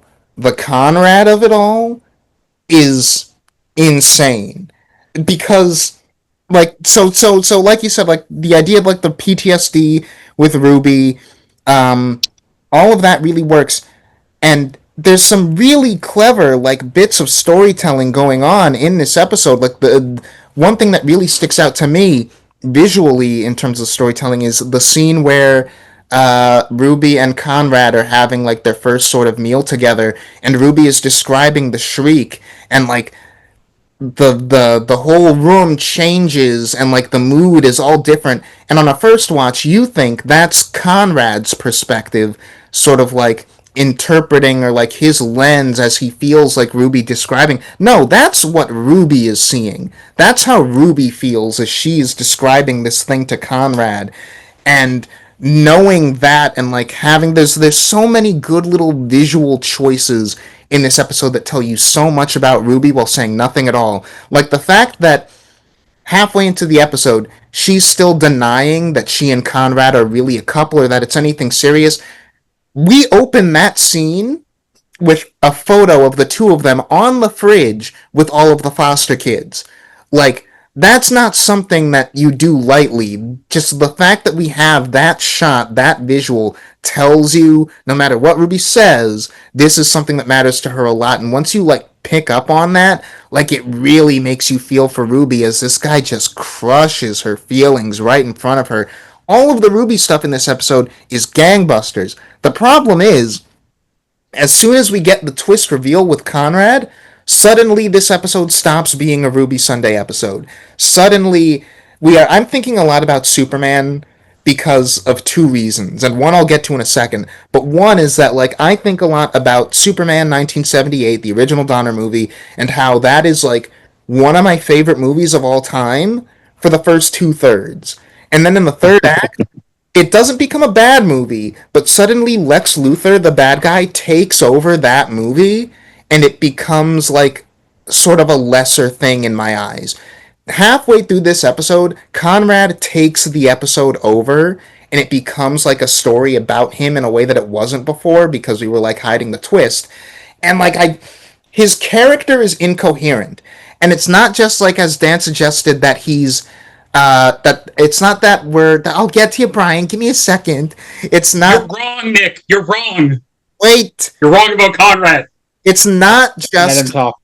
It's not just that Conrad's character is ambiguous. It's that it's contradictory, and I think honestly you could fix it by taking out one line of dialogue, because again, like Rob said, we're not sure how much of Conrad's convictions are actual convictions. Like, how much does he believe the things he say?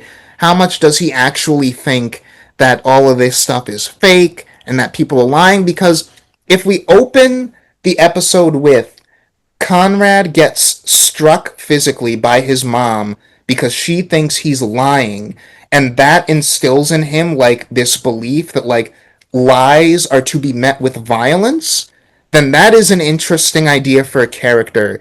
And the idea that someone would look at Unit and see like this grand conspiracy, and the way that you answer that is with violence, like I like that. And if you want to play that kind of ambiguous, fine. The issue is when we get to the very end of the episode and he's in the TARDIS with the Doctor, and he says, "Have you met Belinda Chandra yet?" You don't give him that line of dialogue unless he is fully bought into the idea that he is talking to a time traveler. And that completely destroys any sense of like this conspiracy thing being a thing that he actually believes. And I don't know. I'll see the case that Brian is going to make for Conrad, but and this is me trying to take out the context that we will later get for Wishworld and Reality War, where I just feel like Davies does not have a clear idea for this character, and this is the second way that I'm thinking of Superman, because Conrad reminds me of Snyder's Superman, where I have no clear sense of who this guy is. I just have a lot of very vague notions of like ciphers and ideas and things that he is meant to represent that don't actually cohere into a character. But Brian, whoa, what's your case for Conrad? Okay.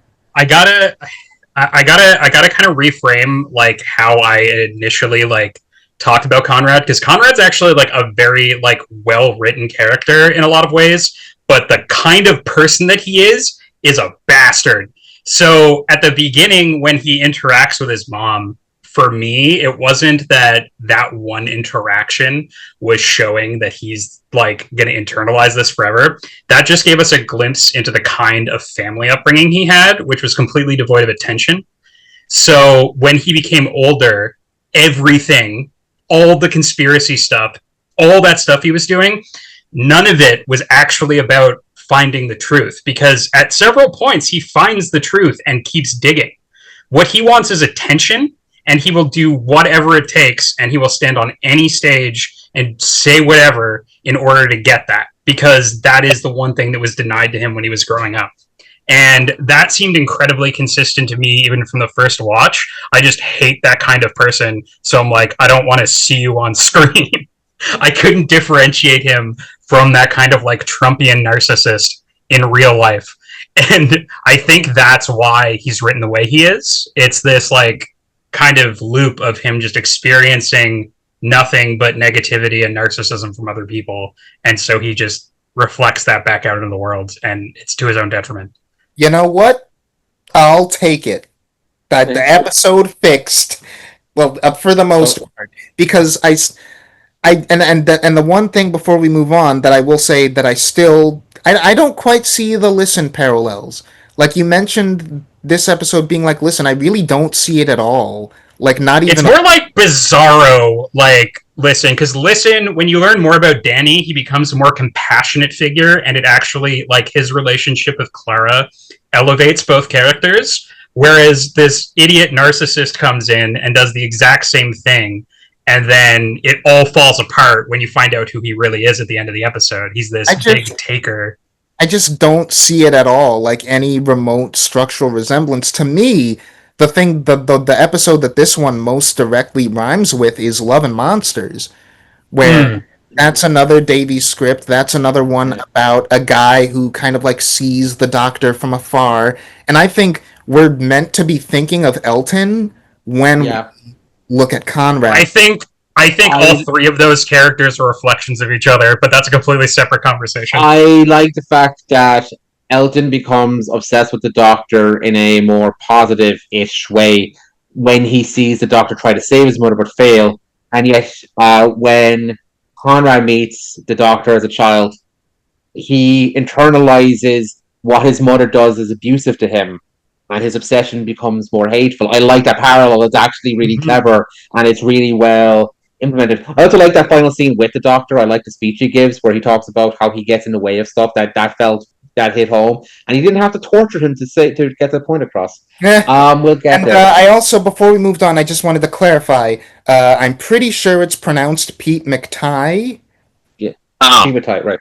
And also, I'm like the one person who will stand up for Pete McTighe's other 2 episodes. Like, I'm the only. I will as well. I actually will as well, but I just think he has a real problem sticking the landing with his conclusions in all 3 of the episode. All 3 of his I episodes. think- I think it was particularly bad. I like This one. I liked his not COVID one. I don't know what it's called. I think Kerblam is cool. I'm like the only person I know who is fine with the way that Kerblam is. It's not Okay. great, but it's all right. But we got to move on. No, just wait, just before we move on. I just have one. I keep making this joke on. I just wanted to say it on this podcast. The whole thing about Ruby not knowing how to move on from the Doctor, and all I'm thinking is like, why don't you get Graham on the phone? His companion anonymous. His companion anonymous. Fucking. Hey, wait a minute. No, hang on. You're right. Support group therapy. Let's do it. She talks. You don't. Why doesn't don't- Kate be like, or Mel or somebody be like, hey, we have this thing that we need up for Ruby. Why don't you join us for this? Yeah. Everyone in the show hates Ruby. It's canon. Yeah, basically. Yeah. You don't have to bring Bradley Walsh back. You just have to mention it just to fucking, get rid of it. And again, just before we move on, as annoying as frustrating as Conrad is here, it's nowhere compared to my annoyance with how he's handled in the reality world. We'll get to it. We'll get to it. We're all gonna die when we get to that. Right now, though, we need the oasis of all agreeing positively on an episode, so that will be the story in the engine. So, Brian, story in the engine, go. You can't throw that at me and then tell me I have to love it. I do, but you can't do that. I mean, I loved everything about this episode. I thought from the very beginning, the costuming is very authentic. Everything was true to the area that it was being set in, and I love that kind of level of care. It was something I really loved about Miss Marvel, for example, where they showed off a lot of, I believe it was Pakistani culture. We got a lot of really good cultural rep through are we calling him a Nancy? he's the barber. The barber, okay. Just the barber in general, I like the fact that he wasn't just from there. He's I'm an amalgam of all these other iterations of other characters. I mean, as somebody who writes stories occasionally, I really like the concept of an actual machine that's powered by them. I don't know why it was a spider. I guess they got the guy from Wild Wild West's screenplay to come back, and yeah. John Peters got his wish. I shouldn't say that because I think a Nancy is actually associated with spiders, but yeah, no, he is a spider. That's his whole thing. There you go. Well, no, we're still gonna go with the Wild Wild West track until that point. I like the idea of the Doctor having friends. I don't know if it was super well executed here, where he's just oh, this is my best buddy that I came here and met 100 times. And he's I've already betrayed you, and I haven't even been introduced yet. And there's a way I feel to write the Doctor's friends. I like Craig. I'm sorry. I know James Corden, but the way that they did that was so good because you have to have him be equals with somebody to be a friend to them, and it never felt like that with this character. It felt more like these guys are acquaintances, and I'm I get that you're giving your potentially giving your life here to protect these people because you're the Doctor, but I don't buy the idea that you guys are friends and you're doing this because you like them. The guy who played a Nancy was absolutely fantastic. I think he stole pretty much every scene that he was in. I don't know. It's not a Nancy. I know. Sorry. The barber. I really loved his actor. I thought he stole pretty much every scene he was in. I thought it was interesting that they didn't make him an actual member of the Pantheon, but this is kind of a Pantheon adjacent episode. I don't really know how everybody else feels about that. And yeah, the interaction that the Doctor has with the daughter and like the resolution there where he's like trying to kind of appeal to the emotional like familial side, I thought was really good because it like humanizes all the characters that are gods. Ooh, scary. But like all the best series treat them as human beings. Like you watch Supernatural and you're like, oh look, Michael, that's a person in the story. Same deal here. And like I really felt as though in particular the daughter and Nchuti's scenes were very good at kind of establishing that and then kind of using that to kind of not manipulate but convince the barber, just we got it right, was actually able to maintain and have a relationship with his daughter instead of like this goal where he's just running towards something forever and just failing. I didn't really have any like other crazy commentary other than that. The barbershop itself was a great scene, or a great set rather. I really liked how like lived in it felt, and I feel like that was like a lot of the character of this episode came out in the objects and the things that were kind of around them. But that's kind of my general thoughts on it. Perfect. All done. Dan? Oh, are we good? Okay, yep. Actually, because I'm looking up when I looked up the writer of this, Anua Elms, who I really hope comes back for another story because his script is so fucking good. He is a playwright, he is a poet, and he is a performer according to Wikipedia. And I definitely get the poetry when watching this episode. I absolutely adored it. This is my favorite episode of the series. It's one of my favorites in the in Nchuti's run, which is sadly not very much to say because he only has two pretty short series. But what can you do?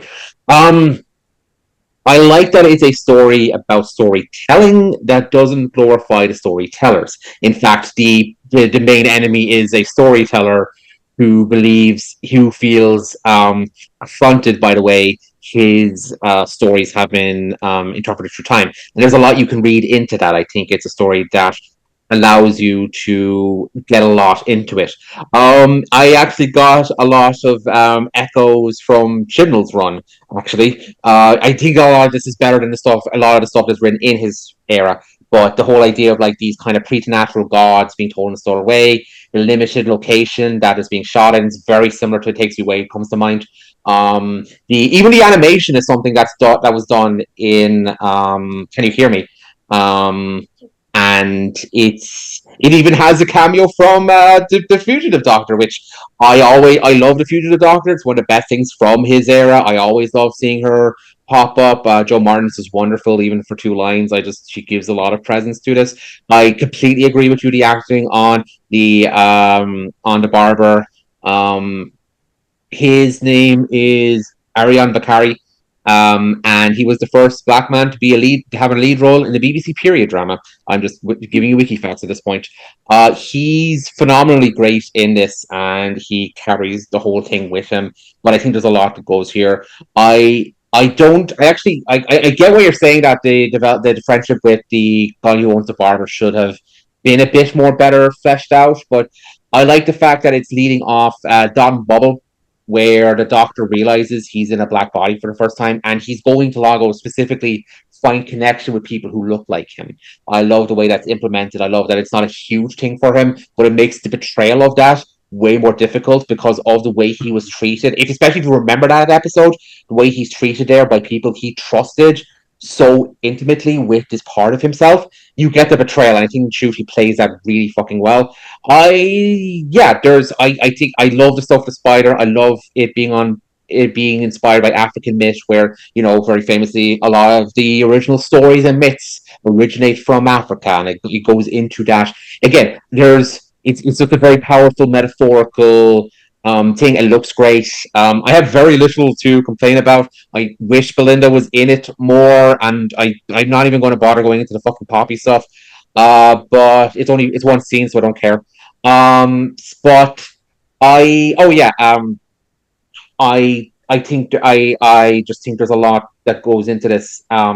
There's a lot that you can read out of it. It's definitely it's one of the episodes that definitely rewards rewatching and thinking about the dialogue and the way it's presented and the way it's trying to get across its themes and its metaphors, and it's very, very baked in the writer's own personal history and in the writer's background. That I really think it's one that has. It's the one where I feel it has so much of who wrote its heart baked into it, and it just comes across as very original and very fulfilling to watch. So yeah, please bring him back for future series whenever that happens. I don't know if we'll talk about that later, but yeah. Rob. So, I will say straight out, this episode doesn't stand out to me as it seems to do with most people as one of the series' best. I do really enjoy it. I just think there's nothing that really blows me away really compared to other episodes. I think it's quite, yeah, it tells a good story. It goes from like A to B to C very well. And I think the ideas are very well done. I think one thing I really do like about this era, which I think this episode is a good example of, is how unapologetically Doctor Who it is. Like, they're just not afraid to come up with absolutely insane ideas and not always stick the landing with them. I think they do with this. I think it has a lot of really creative ideas. In terms of a sort of former god who wants to recover his previous powers, and how his and the whole concept of the Nexus, which brings out a lot of the supporting cast's characterization very well, and some better characterization out of the Doctor. I think the Barber's probably the most standout part about the episode for me. I think he's a very well written, sympathetic, and well performed villain. And I think it's a very imaginative episode. For me personally, not one of my favorites. I do appreciate pretty much quite a bit about it. Doesn't for me have much rewatch value. I think it's a solid episode. And I think it really does stick the landing with its premise. But I just don't have too much to say about it beyond that. I think it's pretty good, and up to this point, the second best of the season after The Well, I would say. That's pretty much it. Okay. So, I have made no bones and will probably continue to make no bones of the fact that I think Shudigatwa's Doctor number 15, as a character, is largely disserviced by this era of the show, and it feels like a real waste. Like, I think relative to his talent as an actor, he's probably had the weakest characterization of any Doctors.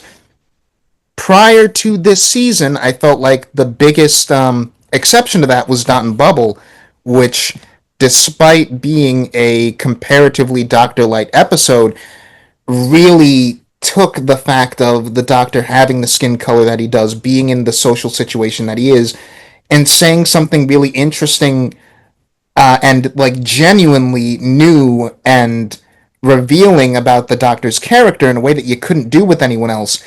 And I think this episode is the one that does the most interesting approach with the like rhyming with the previous season's episode, where thematically and kind of emotionally it is a sequel to Dot and Bubble, and it makes for a really good companion piece to that story, because now we are sort of dealing with the emotional fallout of that, and this is a Doctor who, in a way that he never really was compelled to do in previous incarnations, is seeking like a sense of community with humans.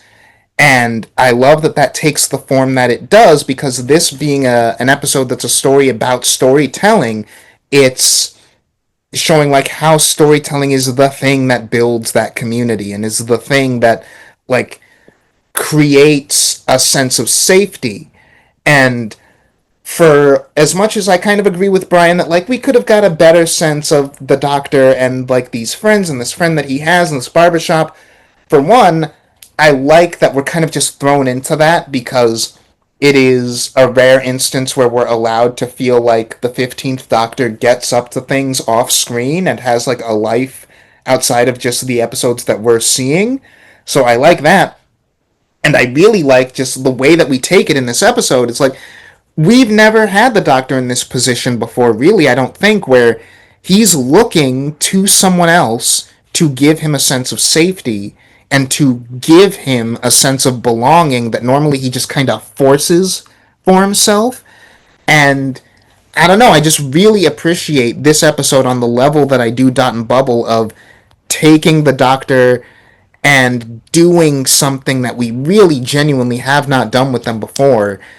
My one reservation with this episode is like I always love it when Doctor Who goes high concept, and the thing that I will give the RTD2 era over other eras is that it really takes the money that it's gotten and goes high concept in a way that the show consistently doesn't often.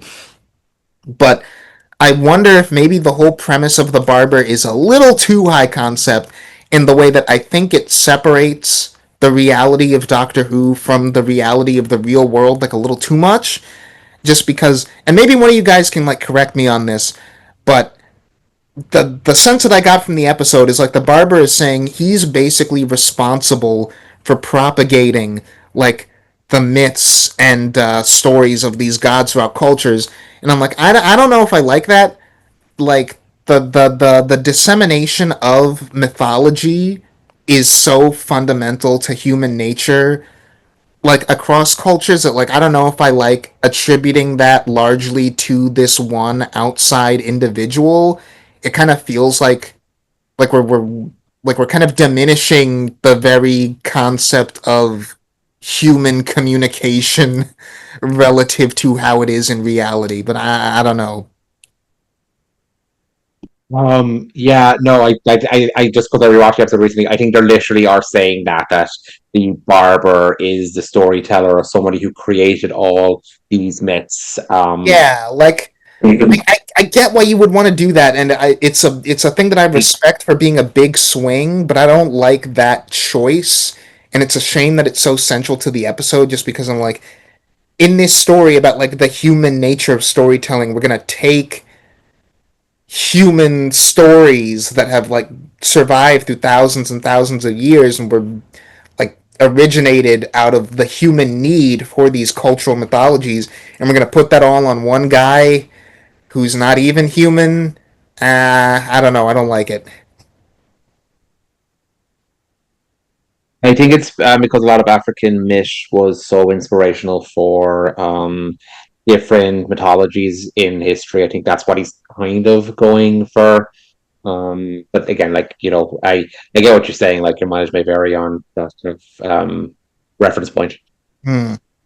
I But think yeah, he actually was described as being half human, though, or like a human that got turned into a demigod and was right, like yeah, their Yeah, right. he said that. yeah. Yeah, he was originally human, and then he just kind He of was like became charged immortal with when doing it by the other gods. the gods Yeah. rejected his credit, so he used his myths to create. It's a very metaphorical kind of thing. Yeah. It's meant to be kind of wavy. It's So like esoteric in yeah. like a magic sort of way I, almost. I guess if you're not on that vibe, because it's not really something Doctor Who does a lot, it may be something that's kind of hard to like gel It's with. I just completely get it's its criticism. again, it's something that I think separates the reality of the show from our Mm. reality too much. Like obviously it's Doctor Who, it's a very heightened non-real reality, but when we get into like human history, like I have the same thing. I'm in the middle of watching the Daemons as we're doing this, and the Daemons does something very similar where it's like all of these human cultural mythologies came from this alien species, and I'm like, okay, that's like a bridge too far. Like, can we at least let some It, level of like fundamental human creativity and history still be what it is? No, it's an everything interesting is magic. it's an interesting thing because you look back at the finale of the last series and Russell retconned Sutek's origin because the original origin implies that he created the ancient Egypt mythology, which is But definitely not a great look. then we do a similar thing here, yeah. Yeah, yeah. But just Is like it again? my last note on it before we move on, and actually I gotta ask Brian something. Just I really like between this episode and Dot and Bubble the way I feel like it's a really for this show genuinely unexpectedly mature approach to the issue of race and like having a black doctor and like using that as a means to really tell stories. One of which is like taking a racial issue from the approach of like critique and sort of like tearing down this one ideology, and another complements that with this story that's very much about elevating and appreciating and studying this very racially charged like approach to and history of storytelling. Like I really got to give kudos to the show for taking that and like doing something with it that I would not have expected them to do. Brian, 4 minutes, Interstellar Song Contest. Oh God, you gotta stop throwing these at me first. Oh, okay. We're in for some tasteless modern political commentary. Uh, I I get that Russell T Davies likes involving real life British television shows to kind of add to the cultural cohesion of the universe, I guess. But one of the really weird offshoots of that for this episode for me is it was like it's a very serious topic on the level of like Gaza, and it's handled with the subtlety of like a brick. Like the people come in and are terrorists, and they have these grand kind of horned appearances that make them look like ontologically evil, and it's a good metaphor. It's a good metaphor in a lot of ways. Maybe not in the current political climate for obvious reasons. Horned people are kind of a thing in certain subcultures as like a racial thing, and I don't think that was very well thought out. A lot of the visuals were really nice, and I think a lot of that owes to the cinematography of the show Eurovision. I haven't watched a ton of it, but I do know that there was some significant overlap there, and there was like a conscious effort in the same way that that reality TV show with Simon Pegg in the way back in like early RTD. The visual of everybody pouring out at the midpoint was like obviously amazing. Like it was probably visually the highlight of the entire episode. There was some really interesting foreshadowing there. One of the characters was like, "Not again," because he presumably survived the Rylan? finale. Yeah. Yeah. He's like, "Oh, I survived the finale and got thrown out into space and froze. Here we go again." And now, like, I got to talk about it. Like, I don't even know how to begin to broach the subject of Gachwa's treatment of that guy at the end of the episode, because like they did a very good job, I think, of selling you on the empathy and wanting to support this character, and then you have to like cope with the fact that like the doctor's just like, yeah, I've got all this like centuries of me dealing with stuff, and I think Inshiti Godwa 15 in particular has really pushed for like an emotionally intelligent doctor, and to just see him revert instantly to like the let's press the that college study button to electrocute the guy over and over again. It's so like ham-fisted and so crass in its execution. I'm just sitting there like, there are real people going through this stuff, and this is how you guys are choosing to like present it. And that really like subtracted for me from a lot of the episode. Stuff with the Ranai is cool, I guess. It's blatantly obviously a setup for the future. I like seeing the Ranai back. Ronnie, thank you. I'm glad we cleared that up now. I don't like joke in a finale about the two Ronnies. Yeah, exactly. And like I like the callback to like the genuine article and the definite article. To me though, that really struck me as like Russell T Davies doing the whole member berries thing again. We were talking about that a little bit earlier at the well, where he's like, let's fit in details that people will just like enjoy, including the phrasing, like the definite article or the genuine article. It's the conscious callback to the Doctor and try to establish like the Time Lords. I wasn't a huge fan of the bi-generation. I think that that's been way overdone already, and they've only done it twice. And then they don't even do anything with it later. So it really bothered me that they kind of included that there to have her have a character to play off of. Like, there seemed a very, very many different ways they could have handled that. Right. Okay. So you'll be happy to hear, Nick. Just for context, if you do not know, hi, I run a YouTube channel. I sometimes upload on it. I have a plan to do a video about the Israel-Palestine illusions in this episode because it pissed me off so much, and I have a lot to say about it. So you'll be happy to hear I am not bringing this stuff up in this conversation. Just assume from my tone, I don't like it. Um, as for the rest of the episode, which it's really hard to actually talk about it by removing the main political thrust of it, but I will try my best because I mean this was going to be a hard sell for me in general. I'm probably have to remove my queer card for this, but I'm not a huge fan of the Eurovision. I never have been. I've never tuned into it. I've never been excited to go see it. So the concept of a Doctor Who episode about the Eurovision, it did not hold a lot of appeal for me. And there is stuff I will say is good. I don't know. I go back and forth how I feel about. I haven't seen other Juno Dawson stuff. I've heard her stuff off the main show is really good. Because she did some Big Finish stuff. She did some stuff here and there for Doctor Who. This is her obviously her first, and it's the first episode to ever be written by a trans person, which makes my dislike of it way more annoying, but I'm not going to basically hide my disdain for this just for that kind of cred. The as Brian said, this is what the most expensive episode of the show. It looks really good. The costuming is really effective. I love that scene where they're floating in space. It's one of the best visuals I'd say the show has ever done. It is appropriately shocking.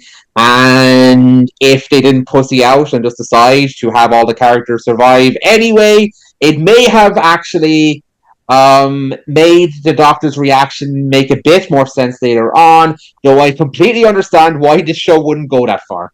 I don't know if it has in places beforehand because this show can have a high body count. I don't know if it's ever had it that high.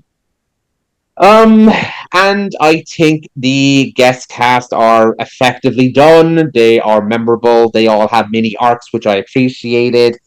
I just felt fairly underwhelmed. A lot of this episode is just the Doctor and Belinda separated, running around, doing this and that. If we even ignoring the whole stuff about the Hellions and the metaphor, I think Kid is a boring fucking villain. I don't know the actor. I found the actor to be very off-putting in this. I'm putting it down to direction and the fact that there's not much you can do with this character rather than insult the guy. I didn't find him very effective at all. And yes, because this has been brought up before, because the Doctor has done incredibly fucked up things. I still think the torture stuff is out of character. I don't think the reference, because people have tried to defend that by bringing up stuff he's done in the past. There's a video from Council of Geeks that goes into this, that brings up this stuff.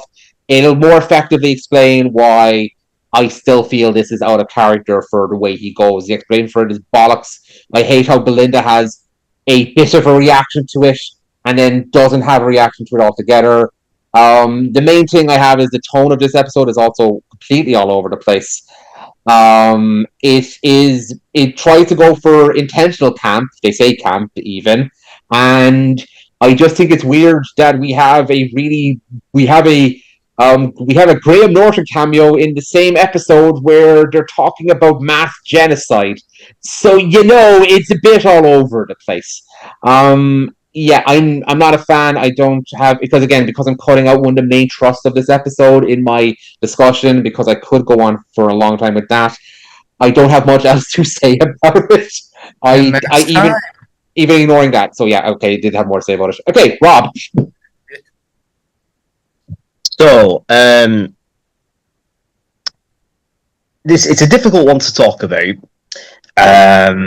because I think overall I really like it, but there is a few bones of contention. The first part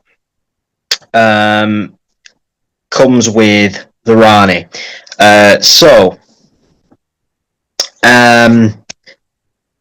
I think before I get to the actual story plot of the episode, I just think the whole story arc of Mrs. Flood and across 2 seasons was so poor. Like, I mean, so yeah, she just keeps appearing over and over and over again, and then in this season, it basically just becomes the same arc as in the last season, where Miss Susan Twist was constantly appearing in every episode. Now we have Mrs. Flood appearing in every episode. So yeah, just repeats the exact same arc as last series. It wasn't interesting. And the twist of the Rani reveal. Yeah. The twist of the Rani reveal is so... I don't know what it is about it. It's so flat, so flatly written, flatly directed, really just sort of... It just sort of happens, even the way she just sort of says, "Oh, I'm the Rani." I don't know. It's a combination of the acting, writing, and directing. It's all wrong. Like, it just doesn't feel like a big reveal. It like almost feels like, oh, the Rani appeared 3 episodes ago, now she's back, which didn't happen. I hate that they brought the bi-generation back, because I was only a fan of that being used once and then never again. Using it twice within the span of 2 seasons feels like... I mean, it's a dodgy concept as it is, and using it twice in 2 seasons was a huge... I mean, just a huge error. Added to the fact that Mrs. Flood is completely pointless in the finale, so they didn't even need to do it. And as for the story itself, it's hard to talk about it, as Dan said, without talking about the political sort of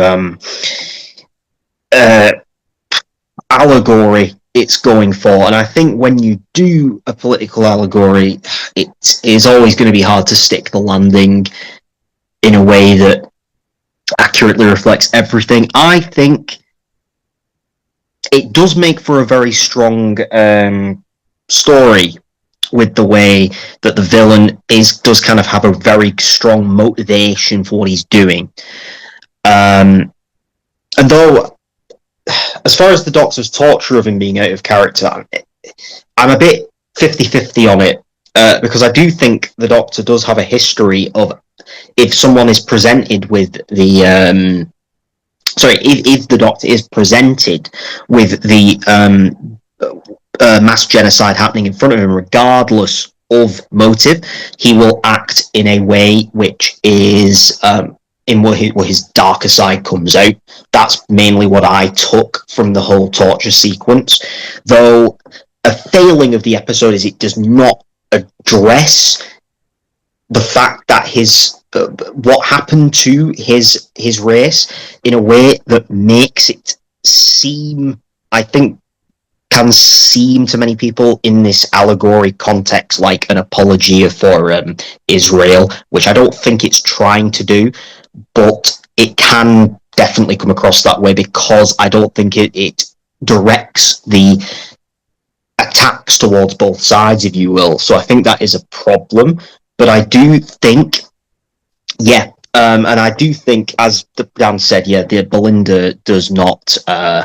Belinda is, again, anonymous in this. I think I've barely mentioned her in any of these reviews, because she just contributes absolutely nothing to pretty much every episode post-Robot Revolution, and except for maybe the well.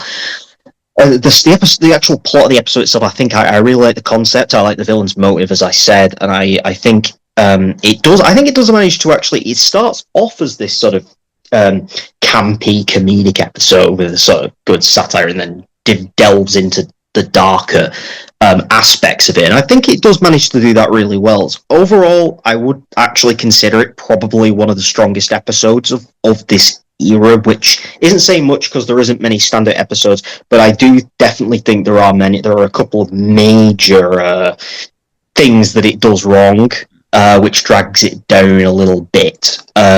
But overall, I think I do lean positive on it, definitely, for the most part. I'm mad at this episode. I'm mad because I also lean positive on it for the most part. And this episode is like the extreme version of what everyone. Well, it's what you have with the Pete McTighe episodes, Rob, where I feel like I am really endeared to the guest cast this episode. I don't have the problem that Danny had with the villain. I think I think his actor's doing a really good job. I see what we're doing with his character. I think he's interesting in how off-putting he is. I think, for all that I've talked about the ways that the 15th Doctor is characterized, this episode, for the first two-thirds, is the most Doctor-ish to me that 15 ever gets to feel. And it's because we have this tonal balance of really, really heavy darkness and kind of crazy camp running around a building trying to solve a problem. There's this level of like focus on a target and a goal that 15 has in this episode that the Doctor often has, but that 15 does not get to have most of the time. Where 15 is kind of a very reactive, very lackadaisical Doctor by comparison. In this one, he is on a mission, and that kind of brings out the doctoriness in the character in a way that I don't feel most of the time otherwise. And I am really having a good time with this episode. And, you know, I say that as a dumb American who's never watched a single second of Eurovision. And, like, I see the Israel Palestine of it all. And I think the episode is leaning in a direction that I could get behind. And then the final 15 minutes happen. And it completely shits the bed. And it completely shatters. And it loses every ounce of goodwill that it built over the rest of the episode. And I'm so mad because why? Why did you do that? And the big problem, like, there's a lot of issues in the framing. But to build on what we were saying toward the end there, Rob, the biggest problem is Belinda. Because if you change the way that Belinda reacts to the Doctor's torture of Kid, if you just change her take on it, you completely change the episode for the better. What I was thinking would happen when we hit that moment, because we had the bit, and like I really like what Belinda contributes to this episode before then, where she's like, this is the first time that she's confronted with the idea that she could get lost in a place and time that she has no frame of reference for. She's like, where am I? You're in the space station. Well, where's that? It's in this quadrant. Well, where's that? Like, I love that whole sequence of like Belinda just, ooh, this episode comes so close to doing something really smart where, like, even though it doesn't make sense because we've kind of already won Belinda over on traveling with the Doctor, but we do that whole thing of like, finally, you're won over on traveling with the Doctor.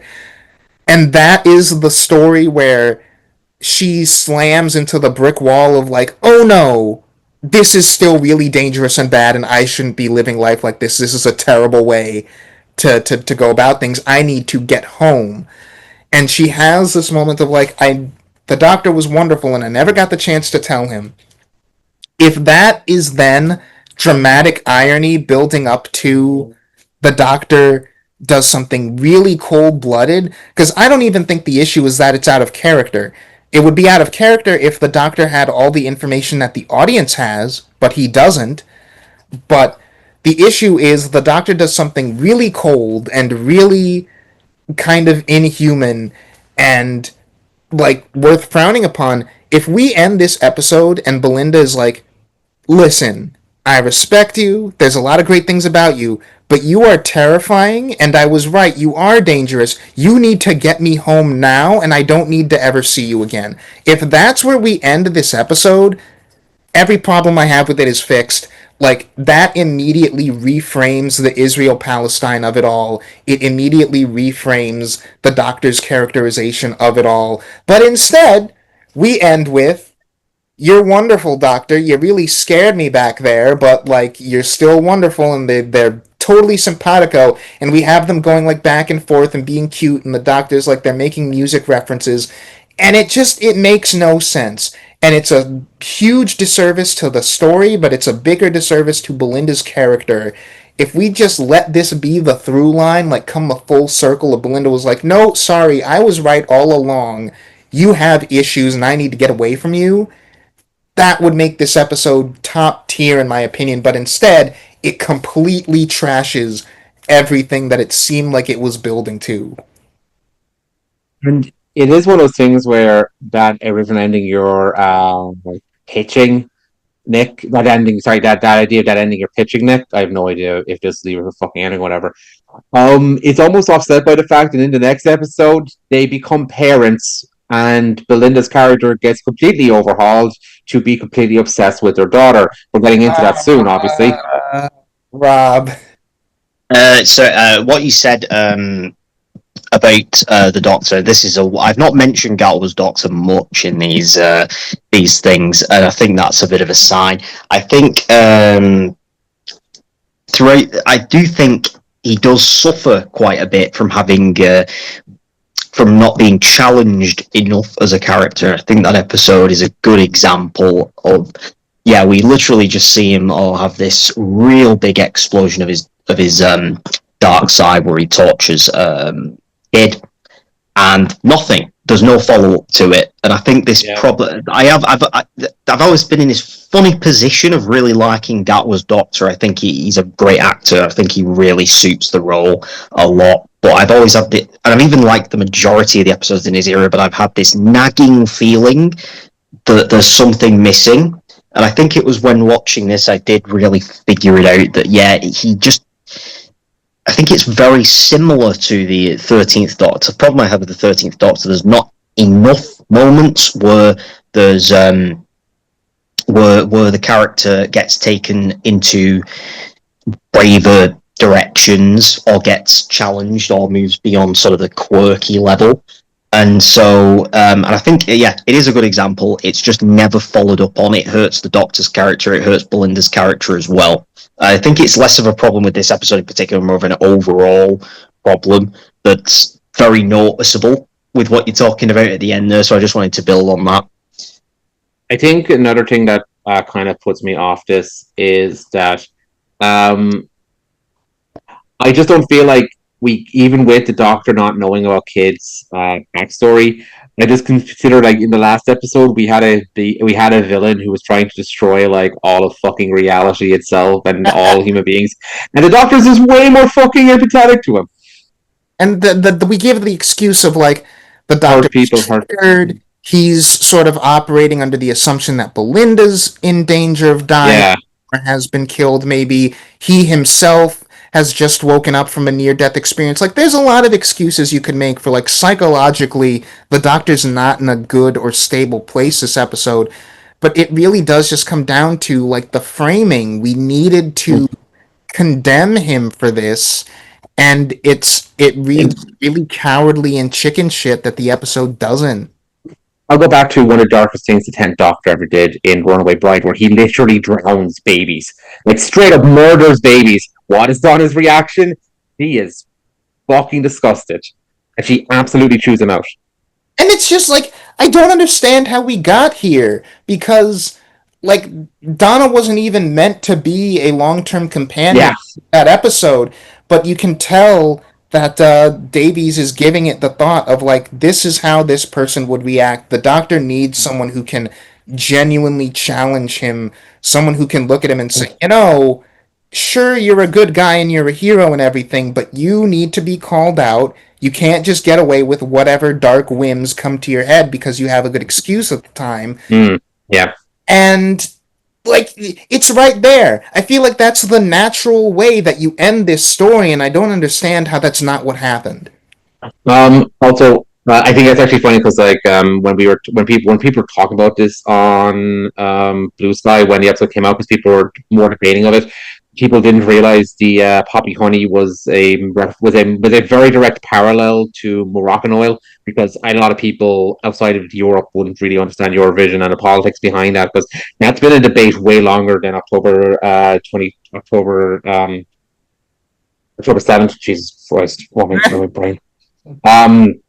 Yeah, and that's also what makes it worse than something like Kerblam, because, like, I make a lot of defense of Kerblam, but beyond anything I can say about, like, what the intent of that episode might have been, we're also just in a much worse political climate than we were 5 years ago to try and do this, like, mealy-mouth, like, like, don't do physical protests, just listen to a nice song, and that's the best way to fucking fall. Again, I'm not going to go into this into too much detail, but the fact that they like Happy Honey just never gets brought up, the doctor doesn't say anything. It's just anyway. I will just mention the Memberberry stuff in this episode, and then we can just move on. I love the fact that this is Susan's first appearance on the show. Carol Ann Ford, first appearance in the series since, if you count the mentions in time in the 90s. Let's not.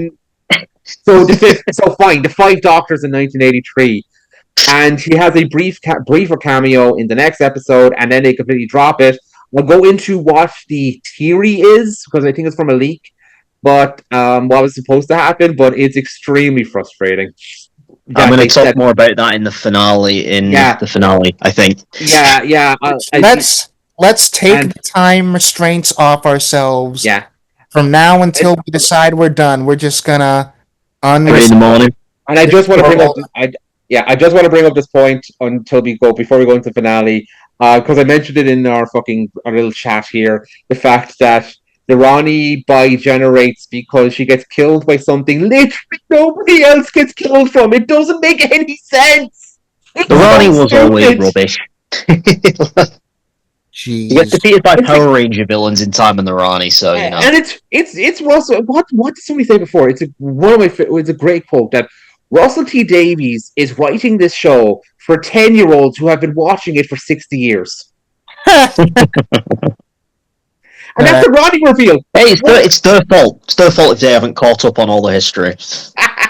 And nothing more like than Wish World than Reality War. Yeah, let's Which how are we structuring this? I don't know, because on the one hand, like obviously nothing happens in Wish World. Like that's the biggest problem with that episode is fucking nothing. Wish World, yeah. This obvious parallels to the end of season 6, where oh no, time's ending and there's giant bone monsters outside and everything feels really dire. I never got any sense of urgency from anything that was happening in the episode. The very beginning was interesting, where they're in like the middle of nowhere and you're like, who are these people? Why are they relevant? And then you find out, 777, as opposed to Rod 666 earlier with his ratings. That's the magic. And it creates this super lucky baby that just like manifests whatever you want in the world. And I mean, that's certainly interesting. I don't know if this happened in this episode or the previous one, but the doctor's like granddaughter showing up was kind of like a really weird lead in. And then when you see where these 2 episodes, I should say, are going, it feels like they're setting up for a third act. And then they were just like, and by the way, that thing's not going to include Inshutikatwa, which I was really disappointed by, because very, very like great doctor. And I'm sure Dan will bring it up in his discussion about like the behind the scenes stuff. There's clearly something going on there that like pushed him out. So we're left with this kind of like, even when you're going through it, it feels like it's the lead up to something else. And that is something I had a feeling with when I was watching like Journey's End leading into the end of time, which I feel like I'm not going to say these are copies of each other, but these episodes very, very much follow the same template that he has, where he creates this gigantic monster, and very much like J.J. Abrams, he spends all this time pumping up the mystery and the suspense and all this stuff. And the resolution, he doesn't give himself enough time, both in real life and in the episode, to kind of do it. And so in terms of like the big things for these episodes, having like Susan and Omega like kind of be featured as like big story elements was like really interesting. As a new Who viewer, like all of that stuff, I'm vaguely aware of it, the same way I was with Sutek, and kind of feeling that progression from old to new in this series was kind of cool. I like the fact. Don't worry, you're still not very acquainted to Omega. I'll go into when I talk about Reality War. Oh yeah, no worries. I know there's also like a lot of like spin-off media and stuff too involving him, like the expanded universe. And the joke is it's not Omega. Sorry, just to clarify that. Oh yeah, no worries. It's and like in a lot of ways, the version of Omega that shows up here wasn't Omega either, and I'm kind of like curious as to why they even bothered like giving him this giant monster baby appearance when they're just going to be like, oh, he got like affected by his own legends of his own monstrosity and all this stuff while he was in the Underverse, and all of that stuff was just like horrendously underbaked. They were just like, yep, there's a whole universe under our universe, and that's where all these guys are coming from. And I'm like, no, it isn't. They came from beyond the universe, not under it. Like you established that when 14 first showed up. So having him just kind of be there and be a giant monster baby, because that's what kind of all of Russell T Davies' like big explosive finales are. You can see it with Sutek in the last season too. There's just like this conscious effort to tie stuff in, but not necessarily like fill it out completely. And going kind of from the Wish world into reality war, one of the big things that stuck out for me was a lot of like Ruby scenes with Conrad.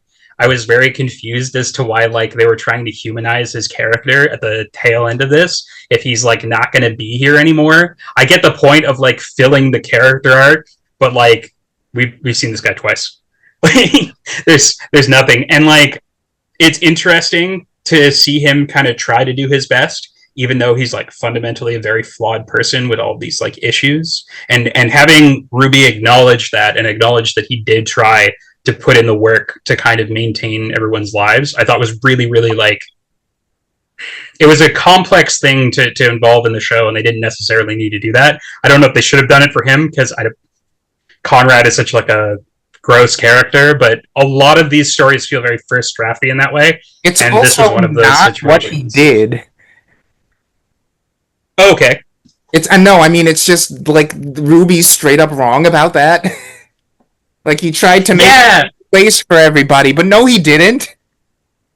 Yeah, and that's like the thing. Like she like the way she says that and like interacts with it, I thought was so weird, because like she's obviously trying to like appeal to his ego and appeal to like some kind of better nature in him, and I'm like, Conrad doesn't have that. Like, if you're trying to gaslight him into being a good person, like that's not going to work. He's just going to react to it the same way he reacts to all gaslighting, which we've seen in the previous stuff. Like he thinks that the episode heavily implies she's right, which is a problem. Yeah, and it's super weird that the episode frames it that way.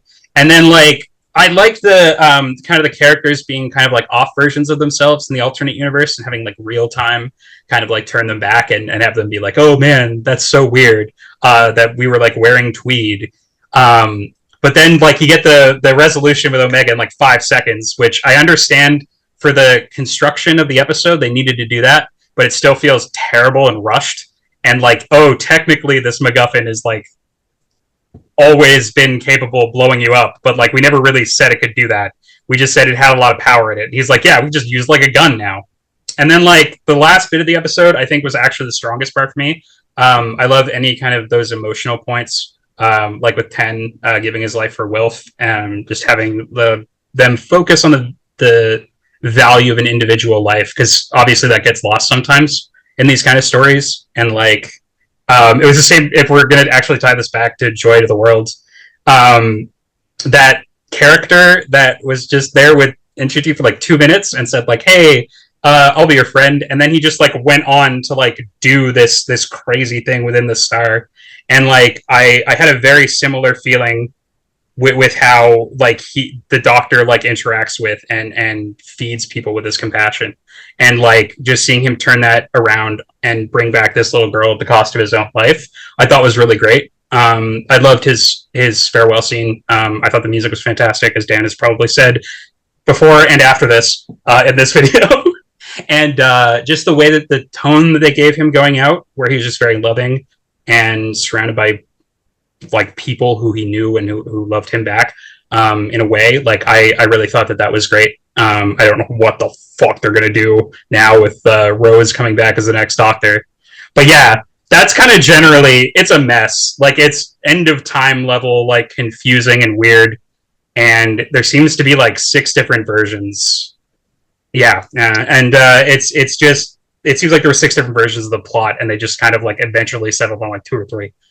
The ascension really- of the Cybermen of the series. Yes, I liked the idea of it going in. I liked the thing it was exploring. I even liked what they were doing within the episode until we get to the stuff with the Ronnie in her fucking tower.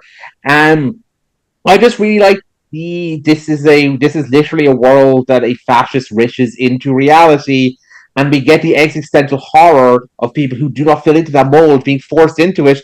I think that stuff is very effective especially when the Doctor starts questioning it. And I'll let you know.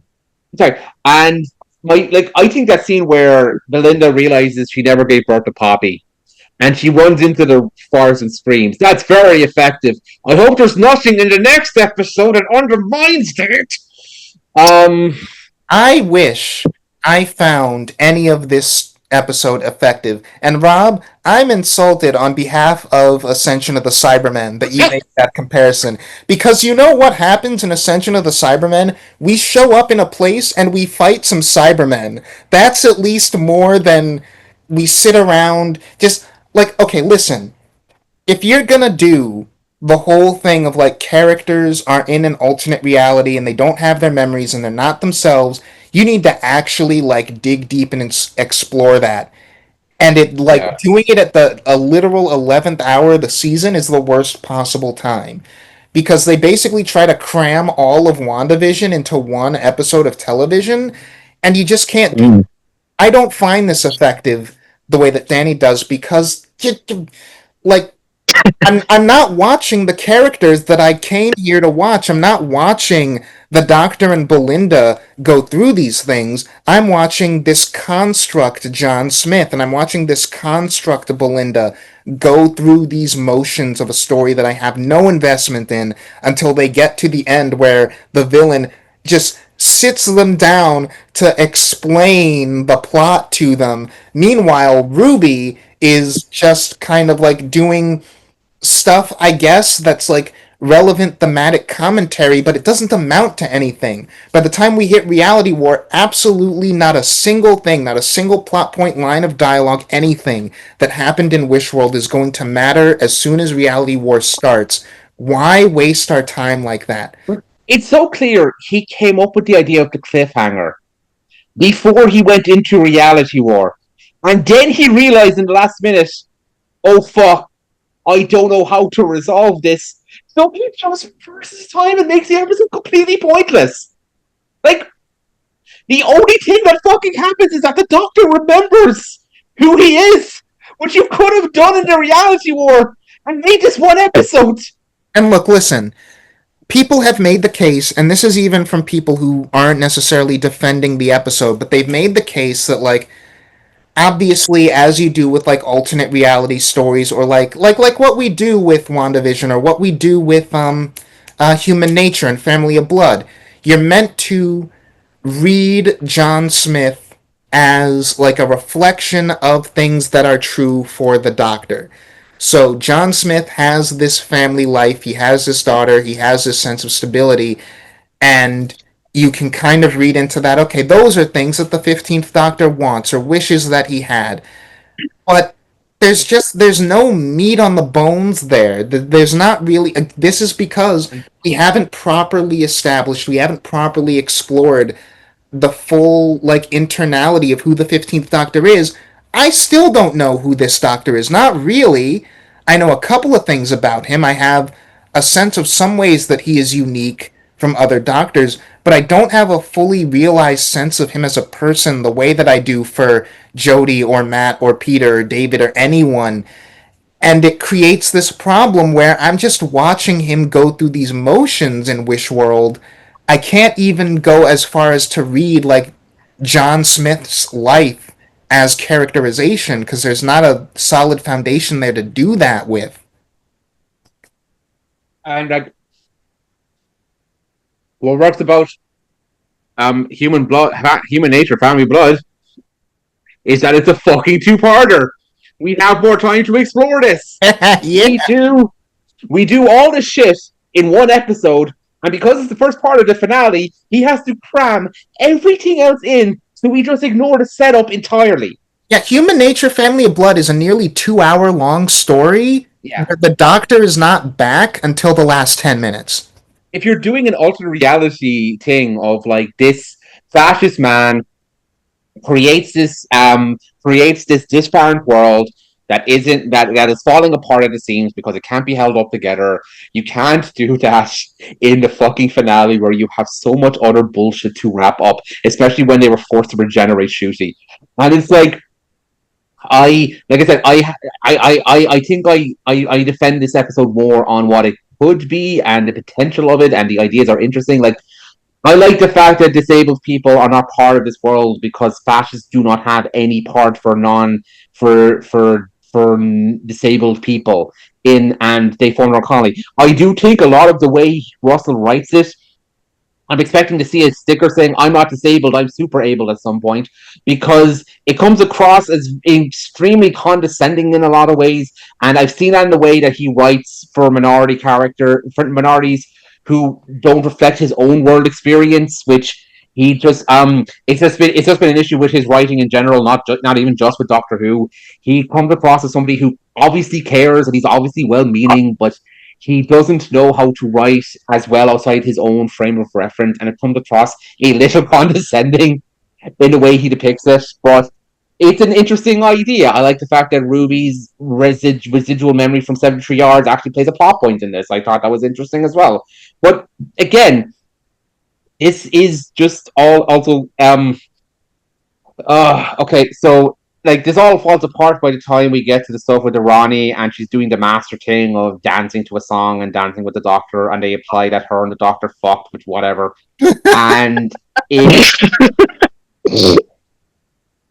okay, the Ronnie's plan hinges on the Doctor remembering slightly what's going on, because his doubt breaks down the Ultraverse, and that's how she gets to Omega, I think.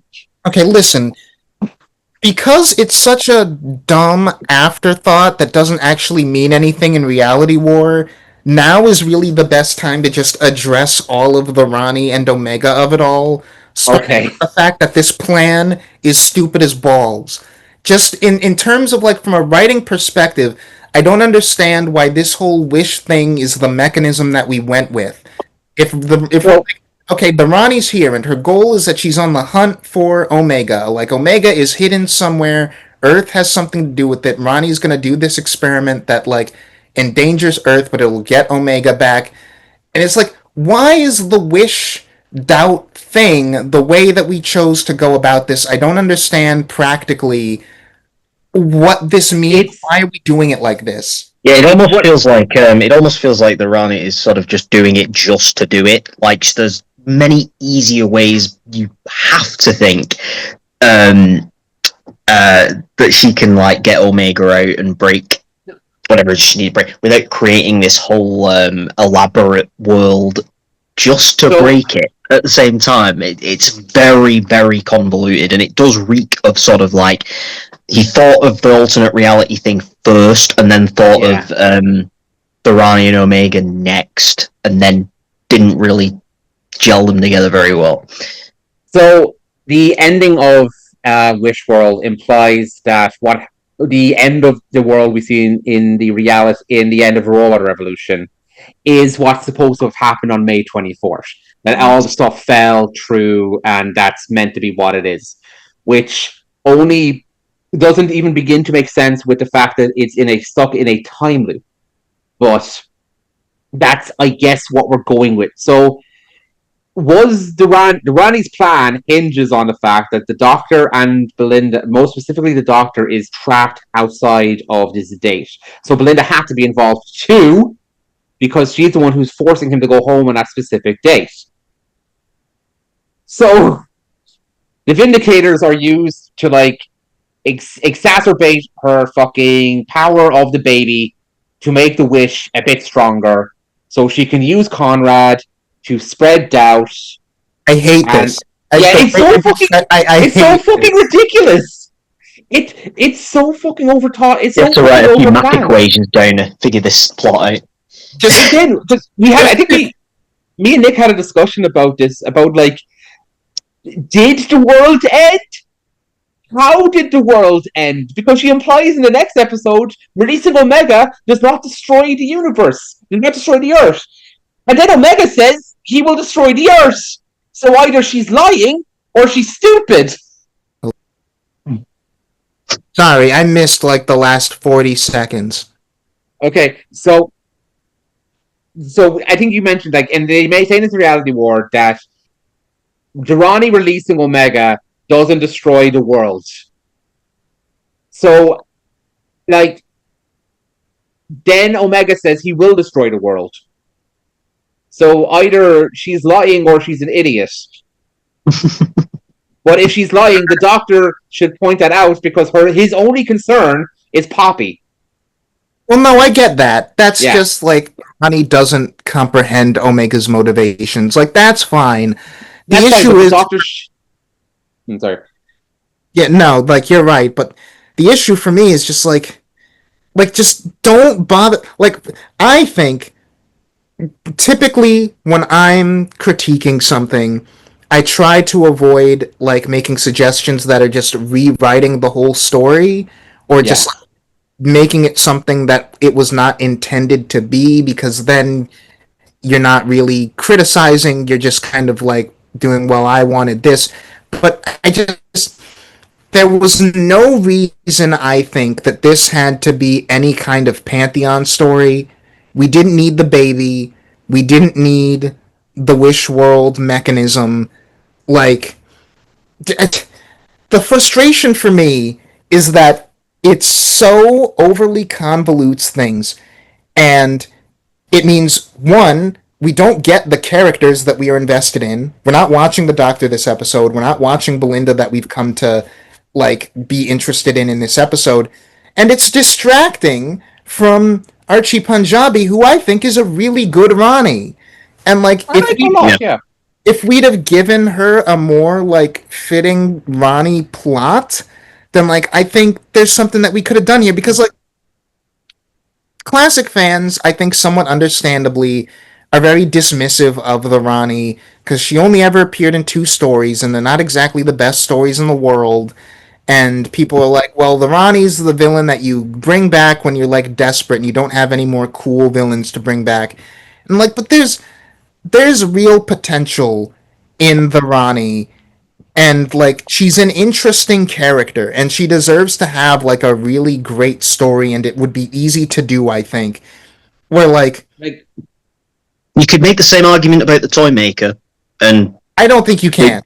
I mean, well, the Celestial Toy Maker is not a very well regarded story. Apart from, I mean, the Toy Maker is quite well regarded as a villain, but he wasn't. Probably you could say he wasn't used very well in that story. yeah, like back then, because it was.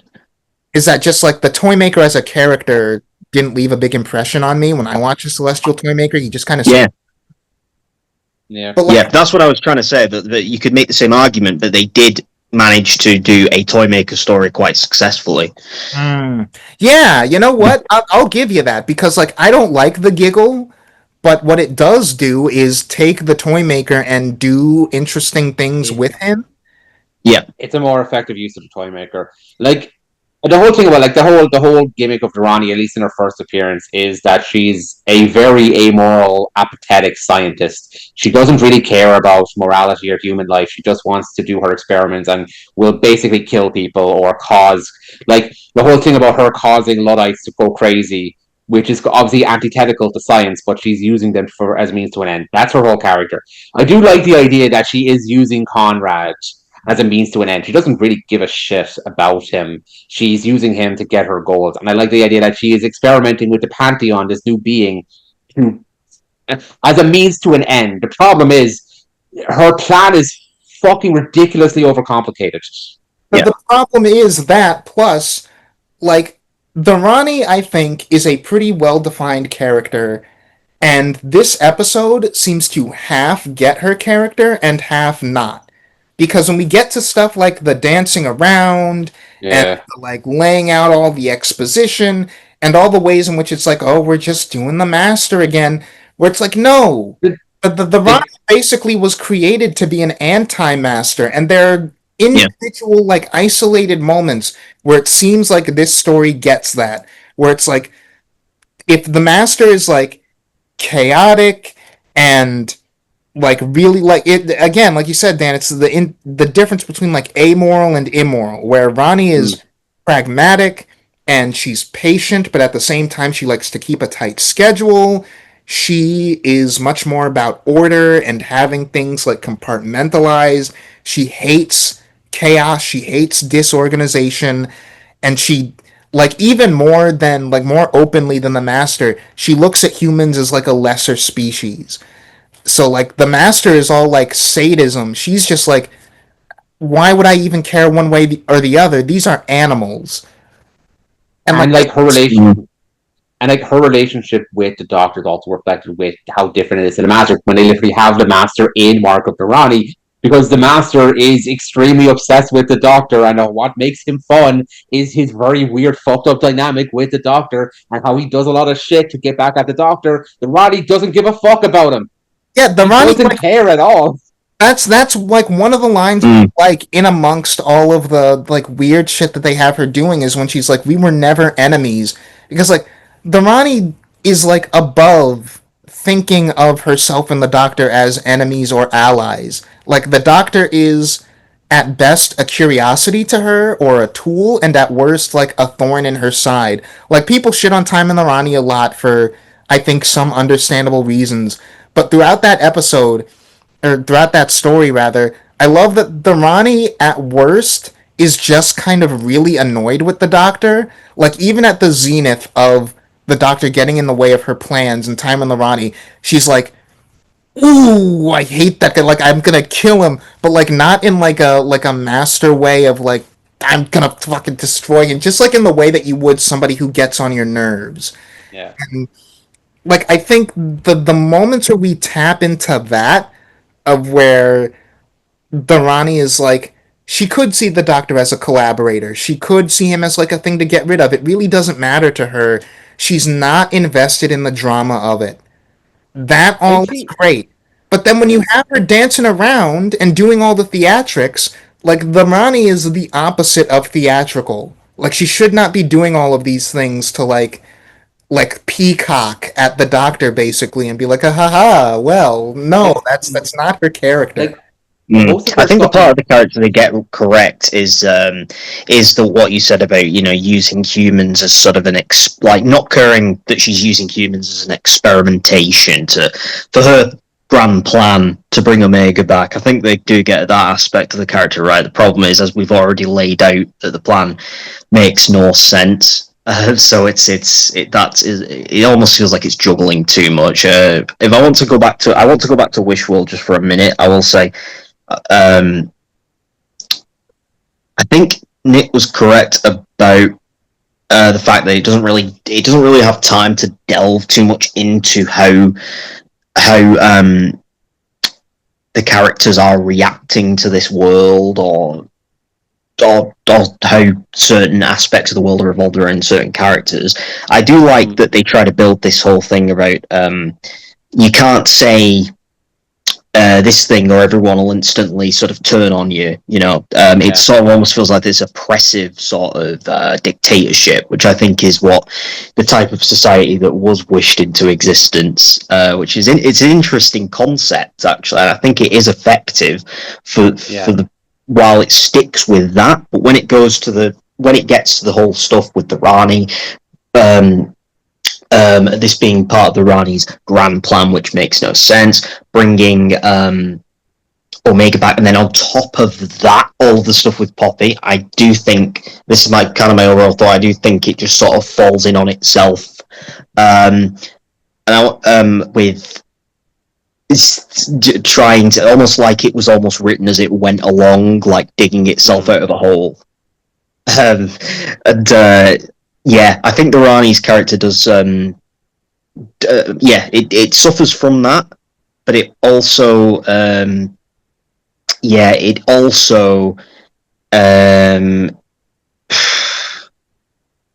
suffers from.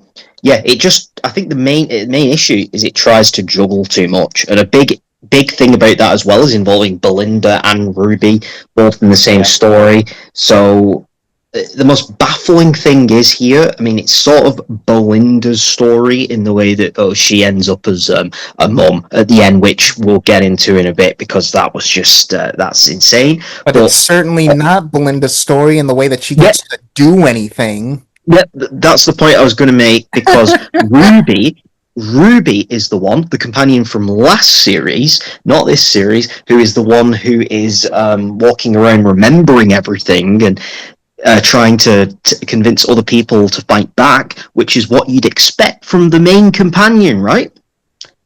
That's He's the one who ends the wish. He's the one who ends the wish. Yep. She solves the wish world problem. Yep. It definitely really hammers home to me my point that I think that Russell T Davies wrote a lot of this series with Ruby in mind and had to kind of hastily rewrite it. That is what it really feels like to me. I definitely think Millie Gibson wasn't on board with coming back for a full series. She compromised by having her come back for sporadic episodes, especially with the fact that again it's not Belinda and the Doctor who meet Poppy. It's the Doctor and Ruby. Yep. That was obviously they were meant to be the parents in the Wish world reality. Which in hindsight I'm kind of glad because there is an age difference between the actors. It's a bit awkward, but at the end of it. But I'm not sure how far ahead he had even planned this because I do feel Poppy was meant to be a seed because all the stuff with him bringing up the fact that he has no children is very prominent in the finale, which I feel was a hint towards Poppy. I'll go into when I talk about what the supposed leaked ending was, which doesn't sound great, but sounds better than what we got. I hate all of this. I should have opened with this. To me, it is not a question. Reality War is the worst episode this show has ever done. Oh, I don't think it has any competition. Just because I genuinely think that there's nothing about it that doesn't make me angry. There's the scene with Jodie Whittaker, which I think is great just because I love 13 and I love that performance and it was great to see her come back and be acknowledged. That's fun. Archie Punjabi is doing her best. She gets maybe 3 scenes within Reality War, but she Archie Punjabi seems like she understands what she's doing. She seems like she's trying to play the same character that Kate O'Mara was playing. Yeah. Mm-hmm. Those two things aside, every line of dialogue, every visual, every creative choice in this story makes me angry. And I can't say that for any other episode of this show. It's just and the thing that is so central to most of it is Poppy. I do not understand what Russell T Davies was thinking when he conceived of this plot line. This Poppy thing makes no fucking sense to me. I brought this up on Blue Sky, and I think you read it yourself because you were following my thread. Because people have done the WandaVision comparison a lot, and yes, it feels very reminiscent of WandaVision, the same way the twist in the last season feels very reminiscent of The Last Jedi. I just want Russell T Davies to cancel his Disney Plus subscription at this point and let us move on with our lives. The thing about WandaVision, whether you like the finale or not, and I know a lot of people do not like it, is that we had so much more time built up towards the twins in comparison to whatever the fuck they're doing here.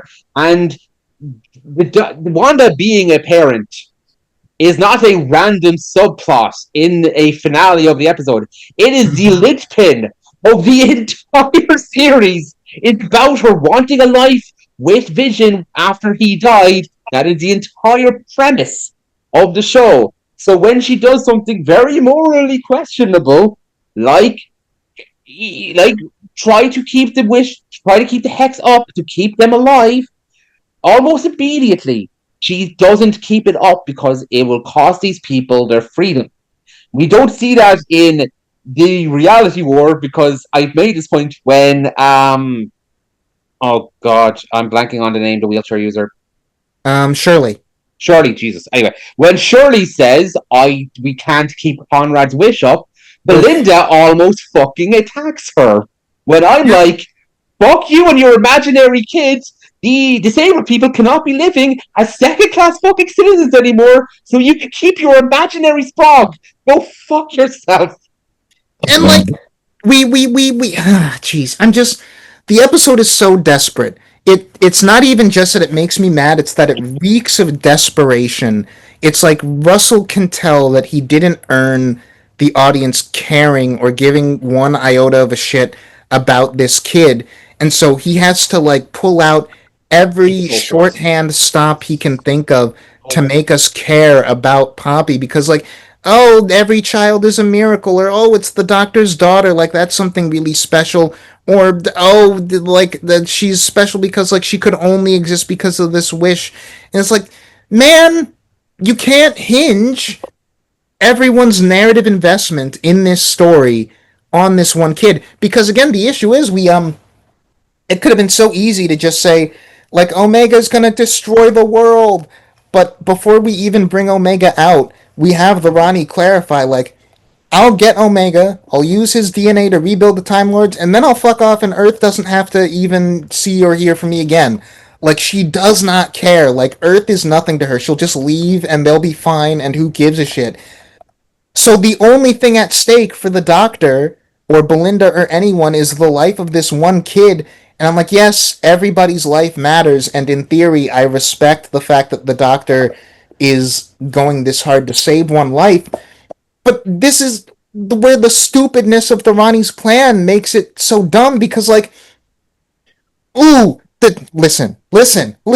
We've talked a lot about how every episode in this season is like rhyming with an episode of the previous season. It is astonishing to me how this story is just the Empire of Death again, but worse. It's literally the same hour of television because and you, Danny, I'm mad at you because you willed this into existence. I went back and I listened to us Oh the no. talk about the stuff last year. R.I.P. my ears, by the way, for our audio quality. You like willed the episode into existence of like the Ronnie's gonna show up and she's gonna be looking for Omega and it's gonna be a whole thing. And I'm like, oh god damn it! But you'll notice how the exact same thing happened this year as happened last year, where I made a point not to use any swear words until we started talking about the finale, and it made me so frustrated that I can't help but be dropping F bombs all over the place because that's how mad it makes me. The same thing happened twice because this is the same episode twice. And just the plan and the plot and the logistics of it is so stupid, and they don't make any explanation. Mel is like, why don't you two? Like, why do you need to bring Omega out? Can't you just bring the Time Lords back with you two? And Ronnie's like, I think she's asking us to mate. And she's like, we can't do that because we're infertile. And I'm like, Ronnie, that's probably not even what she means. I think what Mel means is, why don't one of you two use your DNA as the gene bank? Yeah. And Oh there's man, no no. reason that they don't do it. Aren't you so happy that they brought Bonnie Langford back so she could read a Wikipedia summary of Time and Ronnie to the audience? I They am so brought Bonnie happy they Langford back so that we can have her have like 10 total lines of dialogue across these two episodes, and the two episodes contradict each other. In, yeah. in Wish World, she's like, I live alone, I'm single, no family, no kids. And then come Reality War, she's like, I was a housewife. It's like, no, It you weren't. legit it legitimately feels like it's being written by two different people. It is fucking crazy. Um Yeah, like, like why can't the Ronnie use herself or the Doctor's DNA to bring the Time Lords back? Why do we need to do any of Because this the shit? finale has to be epic and stuff. and look, There you go. But okay, I'm aware that this fine. I'm aware that Let's. Sorry, let me just make this because, like, okay. fine. Let's say that they can't. They're sterile, so their DNA won't work. Whatever. We need Omega. If the doctor's like, if you take out Omega and leave Earth as it was, then the wish will fucking disappear, and that'll mean Poppy disappears.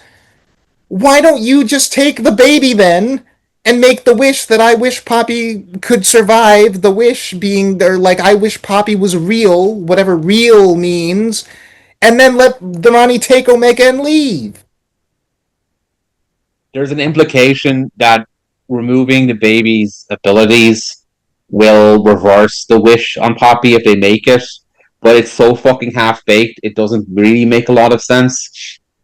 I think the worst thing about the Poppy thing to me is it almost seems like transposed onto Belinda, because there is nothing indicating in the previous 7 episodes prior to this that Belinda is a character particularly desperate for children. It doesn't almost seem that way. That's what it is. We've basically washed this poor woman. It is one of the most misogynistic things I've ever seen written on this show.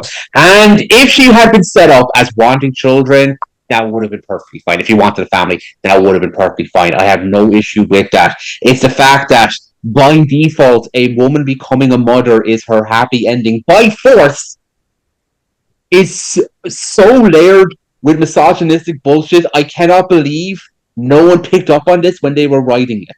Yeah, because I know people on Discord who have defended this ending to me, and they're like, there's nothing wrong with her wanting a kid. I'm like, yeah, no, there isn't. The problem is she was brainwashed into it.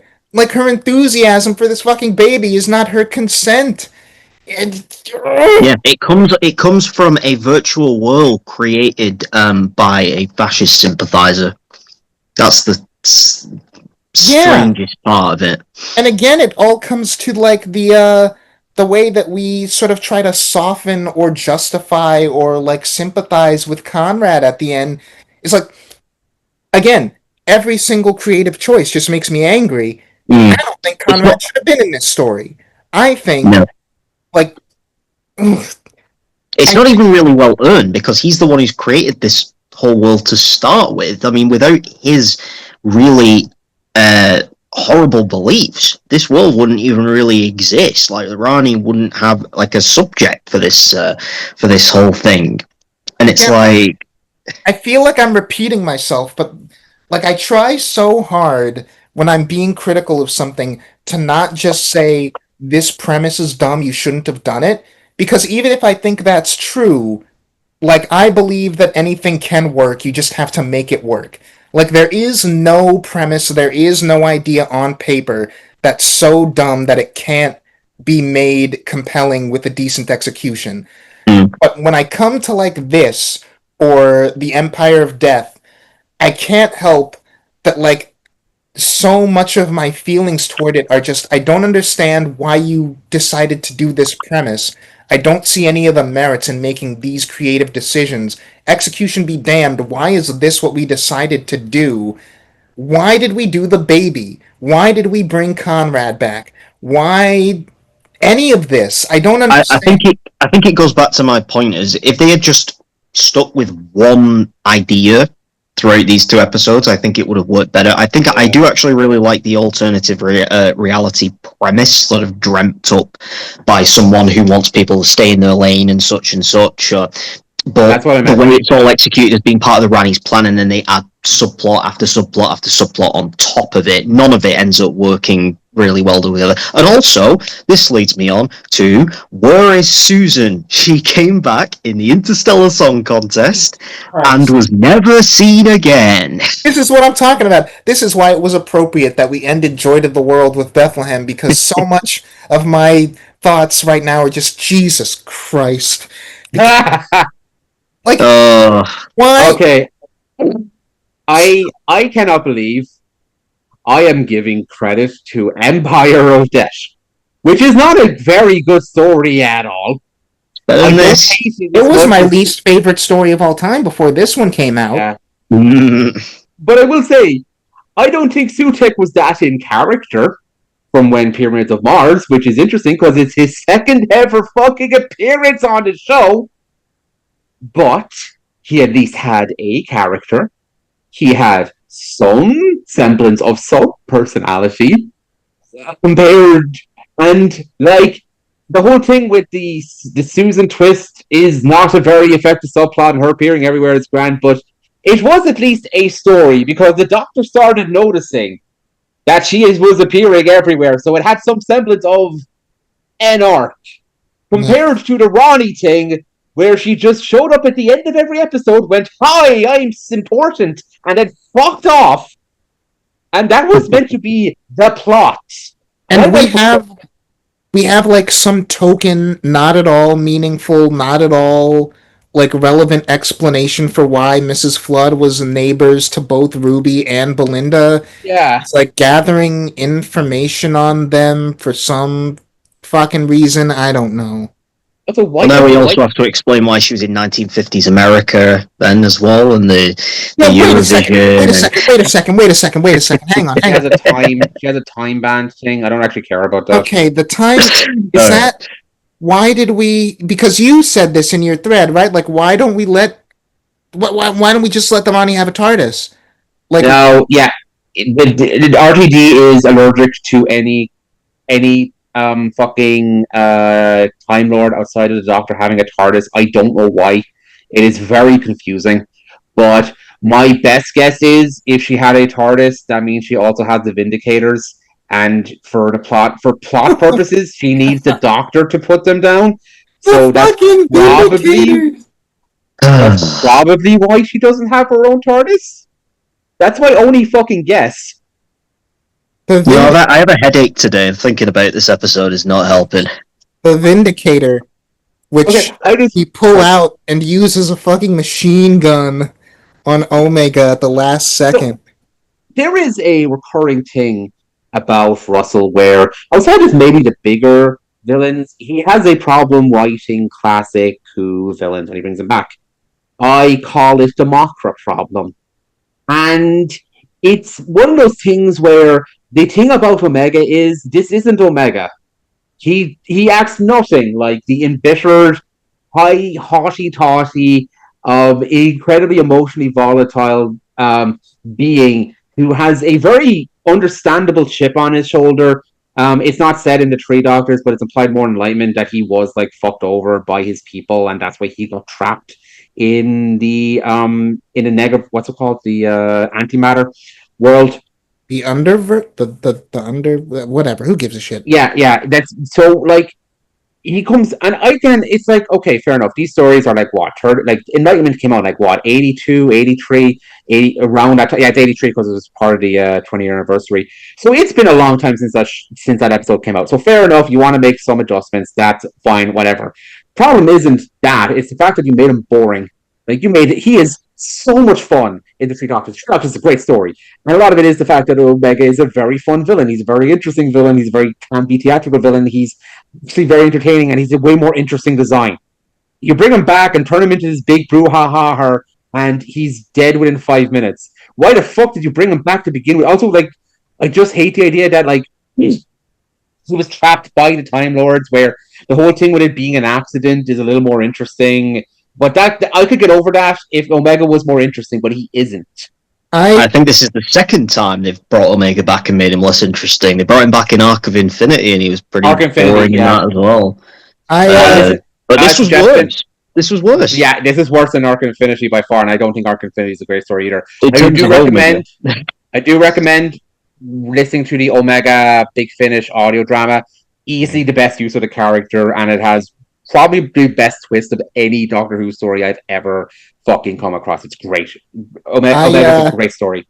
I feel like I brought them up last year, but once again, I think about the Nothing But Static podcast, who are a pair of really cool guys who also talk about Doctor Who, among other things. Yeah. But I remember before this episode dropped, they were theorizing, and they were talking about how disappointed they were that Empire of Death took Sutek and just made him a giant CGI monster.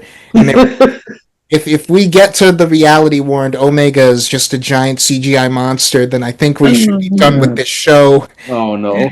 I felt so bad for them because I knew it was going to happen, and like, this is the thing. At least Sutek got to speak. Omega does speak. He just has 3 very boring generic lines. This is the thing. He got Gabriel Wolf back at least. That's true. That is true. Gabriel flops. Like, this is really why this is my least favorite episode that the show's ever done, because like this, I think for me, is a very extreme version of like a lot of people said this with Hell Bent with Moffat, and they said it with The Timeless Children with Chris Chibnall, where it's like they ruined the show or like completely fucking like destroyed my faith in the show. The thing about this and Wish World, because like there's a week between the two, obviously, but it was with Wish World that I was like, oh no, this is real bad. Like I don't trust Reality War is going to stick the landing at all. It made me feel like a fool, and it made me feel dumb for ever having had any faith in this era. Because retroactively, Reality War makes me look back on the podcast we did last year and all of the like thoughts and stuff that I'd had on Davies as a writer, and like the frankly undue amount of faith that I placed in him. And it it's just eviscerated my respect for him as a creative. It's made me look at him as like a hack. It's made me like look back on this entire era and go like I regret that we brought him back to the show. I never felt that way with Stephen Moffat, even when there was a long period where I felt like he was just delivering miss after miss after miss. I Mm. never felt that way with Chibnall, even though I felt like, on average, his stuff is weaker than Davies and Moffat. I never had a moment where I was like, I wish that this guy was never in charge. I wish that the show had never taken this route, and I don't know how we recover from this. And that's just the feeling that I get with every creative choice in the reality war. And that's not even talking about the worst one, which is the ending, which is Mm. broken Billy. Yeah. Okay. Desperate. If we're going for that, I have a few more. First of all, There we go. I know we never talked about. I just wanted to bring back the fucking cameo from Rogue. What the fuck? Oh my was god! that? Oh yeah, that happened. A cameo from Rogue, which I guess confirms like it's Doctor Who. You never know who's gonna get out of a fucking life or death Yeah. scenario. But I didn't realize on a first watch that he's like, this hell dimension is about to slide into the pit. I might not survive.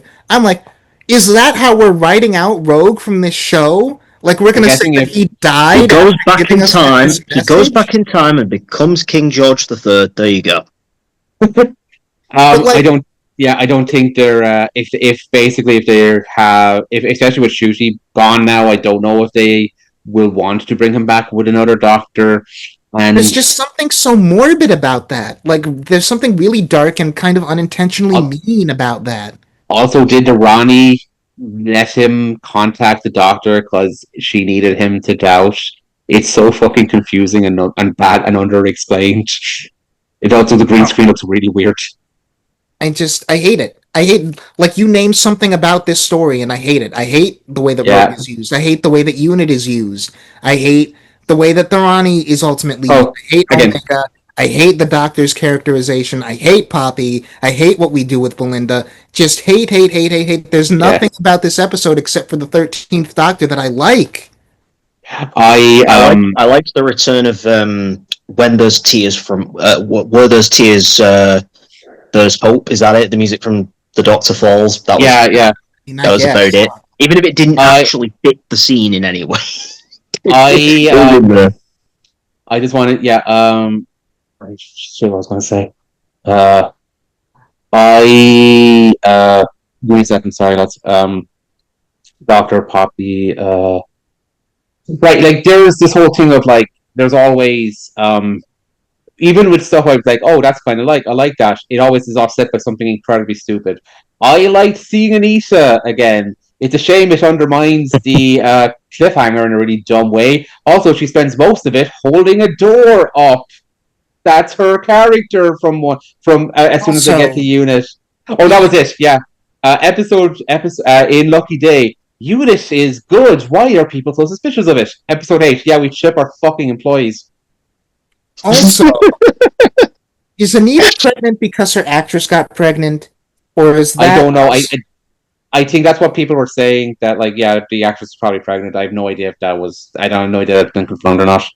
Okay, because if not, then that's just another fucking weird thing this episode's doing, where it's like, Yeah. oh, how great motherhood and having babies is, and it's Again, just I know you disagree with me on like not reading a romantic intention between the two of them in Joy to the World. I hate that implication that she gives up on finding the doctor because she can't be with him and then just goes off to somebody else. It's extremely, even if you read them as having romantic feelings for each other, it's just very off-putting.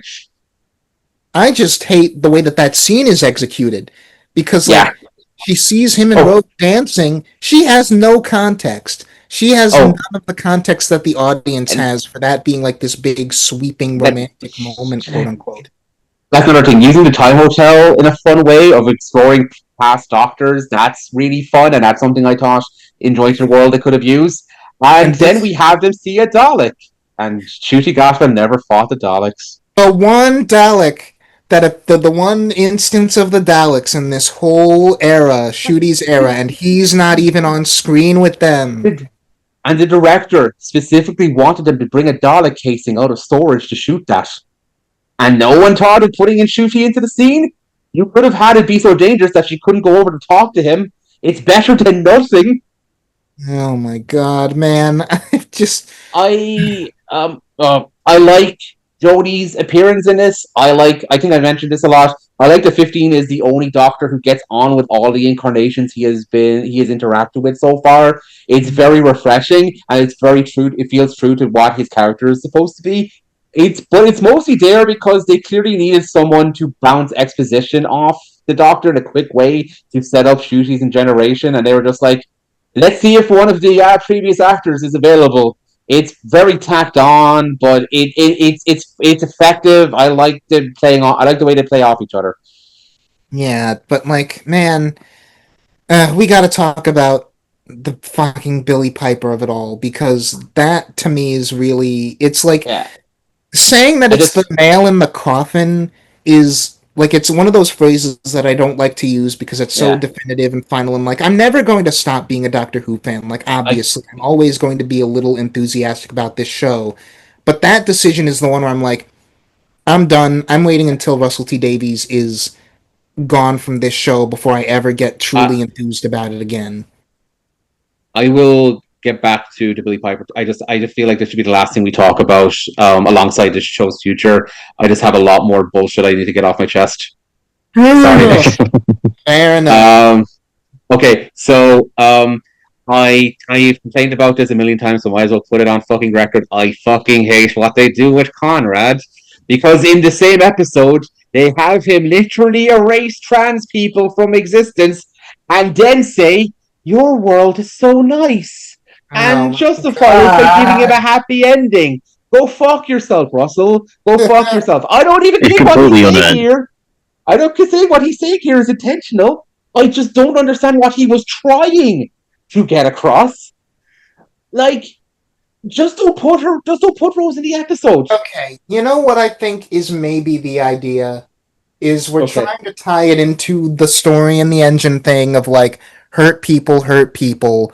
So Yeah, yeah. maybe like Rob was suggesting earlier, it doesn't really, I forget, was it you, Rob, who made this point, or Brian, but someone said like it doesn't really matter whether or not Ruby is being sincere or truthful when she's like appealing to Conrad's better I think that was nature. Brian. It wasn't me who said that, but Okay. It was Brian. It Yeah, was like Brian. I she's think that is what they're trying to get across, but it doesn't come across that way with Conrad getting a sort of like whether he sweeter deserves it, ending. So like whether he deserves it or not. And this is like an idea that I think is interesting to think about and generally true of like real world morality and stuff. Like sometimes it doesn't get to be about who deserves what. It's about what will break the cycle of just harshness.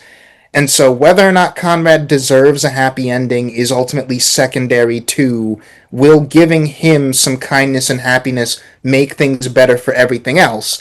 And if the answer is yes, then you do that. But again, it's all about framing. And the way that we frame it is just it's not really touching on that idea meaningfully. It's just like it's painting us this picture of Conrad that we never got to see, and Yeah. giving him this ending that the narrative, whether the character deserves it or not, the narrative has to earn it, and it Yeah. doesn't. I I get where that is coming from. My issue is there's probably a better way of framing that even people with with this rhetoric, with these ideas, they need to be shown a semblance of kindness and a semblance of empathy in order to move on away from the hurt and the pain they have caused. But there's a better way of doing that without coddling a transphobe. And Yep, that's in the, that's such that a is good word for it though. Is it's coddling him. and it's something he specifically put in the episode. And he's someone who is so worried about optics. He talks about this all the time about how things come across this, that, and the other, and he does not realize the terrible fucking optics in this current I hate saying this term, in this current fucking political climate. How saying we should give these people nice things as they try to erase minorities off the face of the fucking earth. Like, it is frustrating, it is annoying, and it is extremely fucking, at best, it is so tone deaf to what's going on right now. And it is easily one of the most insulting things for me in this episode, which is saying a lot because there's a lot of bullshit here.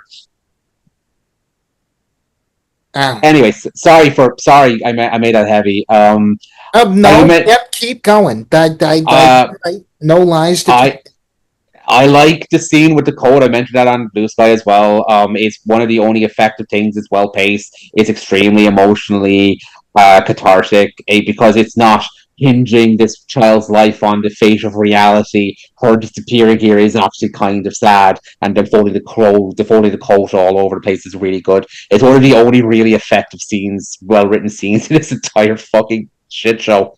And fuck the Doctor for gaslighting Ruby for something that she points out he literally went through with her in their first episode together. Like, go fuck yourself, especially with all the fucking abandonment shit she goes through. Having her like best friend tell her she try to tell her she's crazy is so fucking insulting. This show is so mean to Ruby, and it's so fucked up how it handles Belinda. Yeah. I don't, and like, Kate's barely a character. Mel's barely a character. Does this? This is. And I like Ruby, and I like her relationship with 15. It just feels like this show just completely decides to mistreat her for no fucking reason, especially after her first series. I just don't get it. Okay, let's move. Okay, I'm happy to move on to the regeneration now. I've said unless Rob, you have something else you want to get off your chest about this story before we go into the Billy Piper of it all. I think you've already said your piece about that, Nick. No, I will give my overall thing, I think, at the end. And then we'll talk about this first. So, okay. I mean, it's extremely fucking obvious to everyone watching this. Nobody buys their press tour that Shuti Gata was tired. I don't. Maybe he was actually tired. It's a tough fucking show to shoot. But nobody's buying he left because the shooting was too rough for him. Disney were dragging their feet on renewing for next series, and he just obviously got tired, and he was holding off on opportunities. Like, I don't know why I know why they're trying to push this narrative, but I don't even get why they're trying, because no one fucking believes them. And yeah, that it's so, because there was an image leaked of the Doctor and Belinda at a party. Mm-hmm. That was released from, I think, one of the BBC's offshoots. This is what, again, grain of salt. This is from a leaker, though. At this point, I'm just, because everything they've leaked has come true. If you see something leaked from Doctor Who, believe it. If they say Flava Flav is playing the Doctor, he probably is. It's just believe everything you fucking hear at this stage, because they're fucking whatever you. I know, like, Chibi Zera is extremely flawed, and I get why people don't like it. He was better at keeping secrets to himself. I'd rather Flavor Flav than Billy Piper. Yeah, true. My thing with the Billy Piper thing is I think it reeks of what Nick was saying about Russell T Davies and how he really thinks, he thinks it's a big mistake bringing him back. This is probably the first instance where I've thought that in terms of it's clear he doesn't really have an idea of how to take the show into the next into the future, because his only idea to Gatwell leaving is to basically, but let's bring Billy Piper in for a potential ratings boost. I doubt that she is going to be the actual next version of Doctor, but at this point I'm actually doubting whether it will even be. But if she did, I would. I mean, I hate it either way. I don't like it on part one because what we already have an actress here in Billy Piper who has been a central part of the show already. So we're gonna like have her be like the next permanent Doctor when there's plenty of other talents you can find out there who've not been on the show before. Number two, if she is coming back and isn't the next Doctor, then it's just a desperate ratings grabber. Because so either way, it's bad. That's my general take on it. So this is what people have said the original ending for the reality war is going to be. And my guess is the cutoff point is when they get back to unit after Poppy disappears. Because you see it in the scene. It's so understaffed. All the characters are just gone for some reason. Except for a handful of them. It's basically all the actors they can get back. So apparently, again, great assault, but again, just trust everything that's being leaked from this fucking show because they're so bad at keeping secrets. That it was going to be like a massive party, maybe at Unit, maybe somewhere else. That the Blinks was going to DJ, and when everyone is just kind of talking to themselves and hanging around, it cuts up to above on a balcony or something, and you see Susan in I think she said it's in her outfit from the Five Doctors. I can't remember exactly what that was, with Poppy. And then she says, "Come along, mother," and they just walk off. And that was meant to be set up into a third series with Shooty. Now that does not sound great. It sounds better than I think it's better than what we got. But it also would have actually paid off the Susan stuff, except he's going to set up into the next series because that was obviously a thing he's been trying to set up since he came back, bringing Susan back, which has been kind of fucking railroaded because of all the bullshit with Disney and Shooty leaving. So the reshoots happened around February. This is why I don't think it's really a ratings thing. Basically, I think Billy Piper's like a Hail Mary to try to get some interest in the show, to try to force Disney to tell. So I think one of the things that is stopping Disney from I personally think, now again I could be wrong, that Disney have already dropped them. The problem is they have the war between the land and sea. It's coming out at the end of the year, and if Disney announces they're dropping the series afterwards, it's not going to look great for their marketing. So they are fucking holding their feet down until the show is fully released, and probably after that, they're saying they've officially dropped the show. Once the marketing for that is done. That's my theory anyway. I don't know if that's... Can you imagine that if the final... image. Disney drops the show and the last image of Doctor is Gatwell regenerating into Billy Piper, and that's that. And also Susan came back for one scene and then that's it. That's the end of the show. I don't think the show is gone for good. I think they're going to try to find another distributor. I know maybe we're going to get a couple of years, because we're obviously going to get a couple of years where we're not going to get any new episodes. But until this is resolved, I don't think the show is. I don't think the show is in any danger of being cancelled. Maybe it should go on a hiatus, but I've made peace with the fact that we are almost for sure getting a hiatus, and I think the show needs one. I think if they're getting one, it's going to be a couple of years. I don't think it's going to be as long as when it was cancelled last time. Yeah, absolutely not. I think it's going to be maybe 3 years, maybe 4. I think the show needs a hiatus, and I think the show needs to... I get the practicality of why we can't just do this, but they need to run away from Russell T Davies as quickly as possible. Sorry to interrupt you. I was trepidatious about him coming back because it felt like a desperation move. And then I decided to check out Years and Years, and It's a Sin. Years and Years is really good. I don't like the finale, but it's a really solid show with a really interesting premise.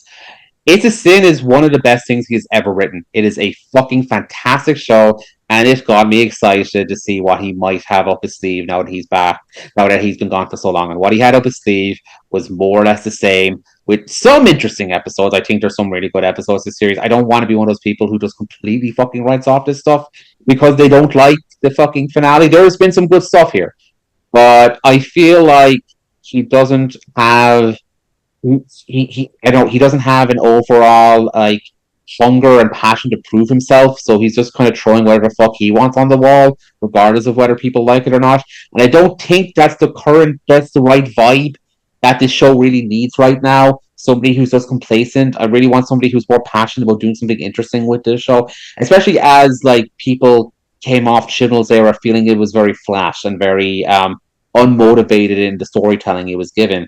I feel like, again, whether you agree with that or not, the perception of the show is that it's gotten completely stale. So bringing somebody back who has no interest in doing something else interesting with it is just a bad idea. And yeah, the stunt casting with both David Tennant, I hate the fact that the first numbered Black Doctor and first Doctor to be played by the openly queer actor is sandwiched between two stunt casting. It is ridiculous. I think from his previous era. I think the big mistake is what the interesting thing is. I did really like the 360th specials, and I probably still think I really like them when if I rewatch them.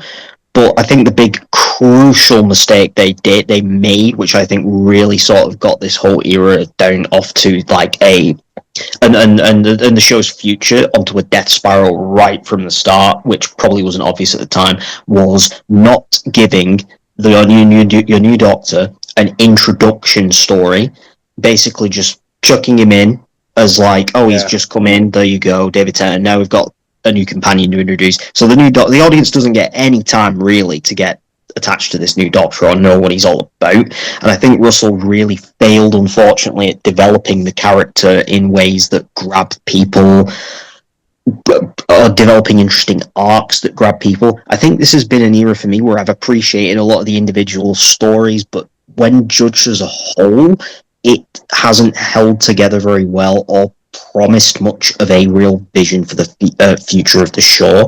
What I think would be best if the show is to return is Davis. Yeah, well done for keeping the show going, but you need to make way for someone else because you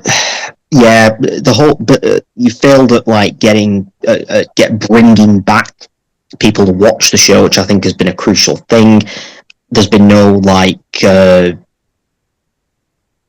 overarching idea of what to take the show into the future, and the idea of just bringing Billy Piper in for a ratings boost is not what is going to grab people in the long run.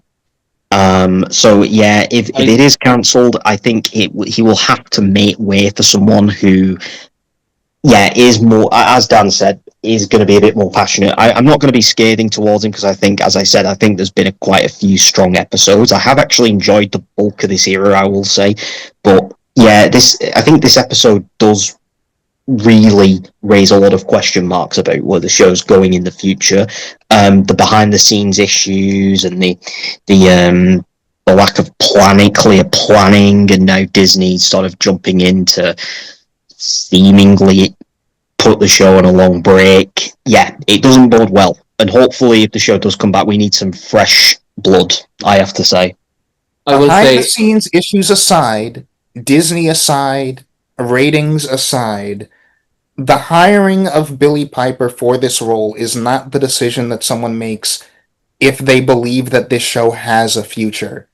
Yeah, exactly. Not something you do if you have any faith whatsoever in the strength of Doctor Who as its own brand, as its own vehicle for storytelling, which is baffling to consider because Davies has told some really good stories over the course of the last couple years. Yep. But It should have been a Just fucking that cutback. this one decision is antithetical to anything that would make someone the correct choice to continue running this show. Like, sorry, Russell, but like you can't be allowed to touch this program anymore after you make a decision like that. And it's anathema. But I think that was whole thing is just kind of being screwed from like the beginning and end of his era. So David Tennant overshadows his beginning of his era, and then he turns into Billy Piper at the end. He kind of gets screwed on both ends, and I think that is maybe the biggest failing of this era, the way it's just misused him as an actor and that as a was the main doctor, really, with stunt casting and bookending both. And that was a big thing that I was worried about coming into this was no, my big thing that was making me excited was that Shooty was cast. That was the only thing that was making me really look over the stunt casting with Tennant, look over Russell coming back, him bringing Murray Gold back, him basically trying to make 2008 happen again. Was that Shooty was a very fresh and interesting voice. I love Sex Education. Well, I like the first two seasons of Sex Education, but I love him in it. He's a very talented actor. I wish him so much better than what he was gone here. And the fact that they squandered him has not given me a lot of high hopes. And it's a shame because again, I really like Billie Piper. I think about back to when she played the moment in Day of the Doctor, and it's like she potentially could make an interesting Doctor, but the context in which they are regenerating into her, it just reeks of desperation. It reeks of the fact that they do not have a plan. They do not have. But as I said, my problem with Billie Piper being the Doctor as well is we have seen Billie Piper has gotten like 2 full seasons as a companion, like a major cast member of the show. Another season where she was a big part as well, season 4.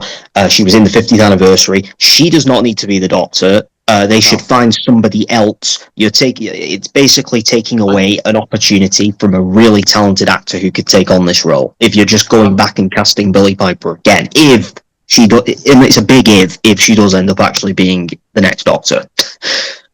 I'm hoping that it's because I know people have brought up the fact that she isn't called the Doctor in the credits. That's some indication that it's some kind of Watcher type scenario like Legopolis, where she's kind of the courier into the new Doctor, but it's a very limited hope. Like, yeah, to me, that's cope. Like yeah. The problem is so deep that like whether or not she is the Doctor is immaterial. Like whether or not she's technically that character, we're still putting the show on her shoulders. Like the fate of Doctor Who, the future of Doctor Who is on the shoulders of Billie Piper, and that's just such a dumbass fucking choice. Also, I just said it shows no faith in the show. It really does go to show how much there is complain about this. I didn't even bring up the fact how stupid the bi-generation stuff is and all the stuff with the Ronnie and the Doctor being sterile.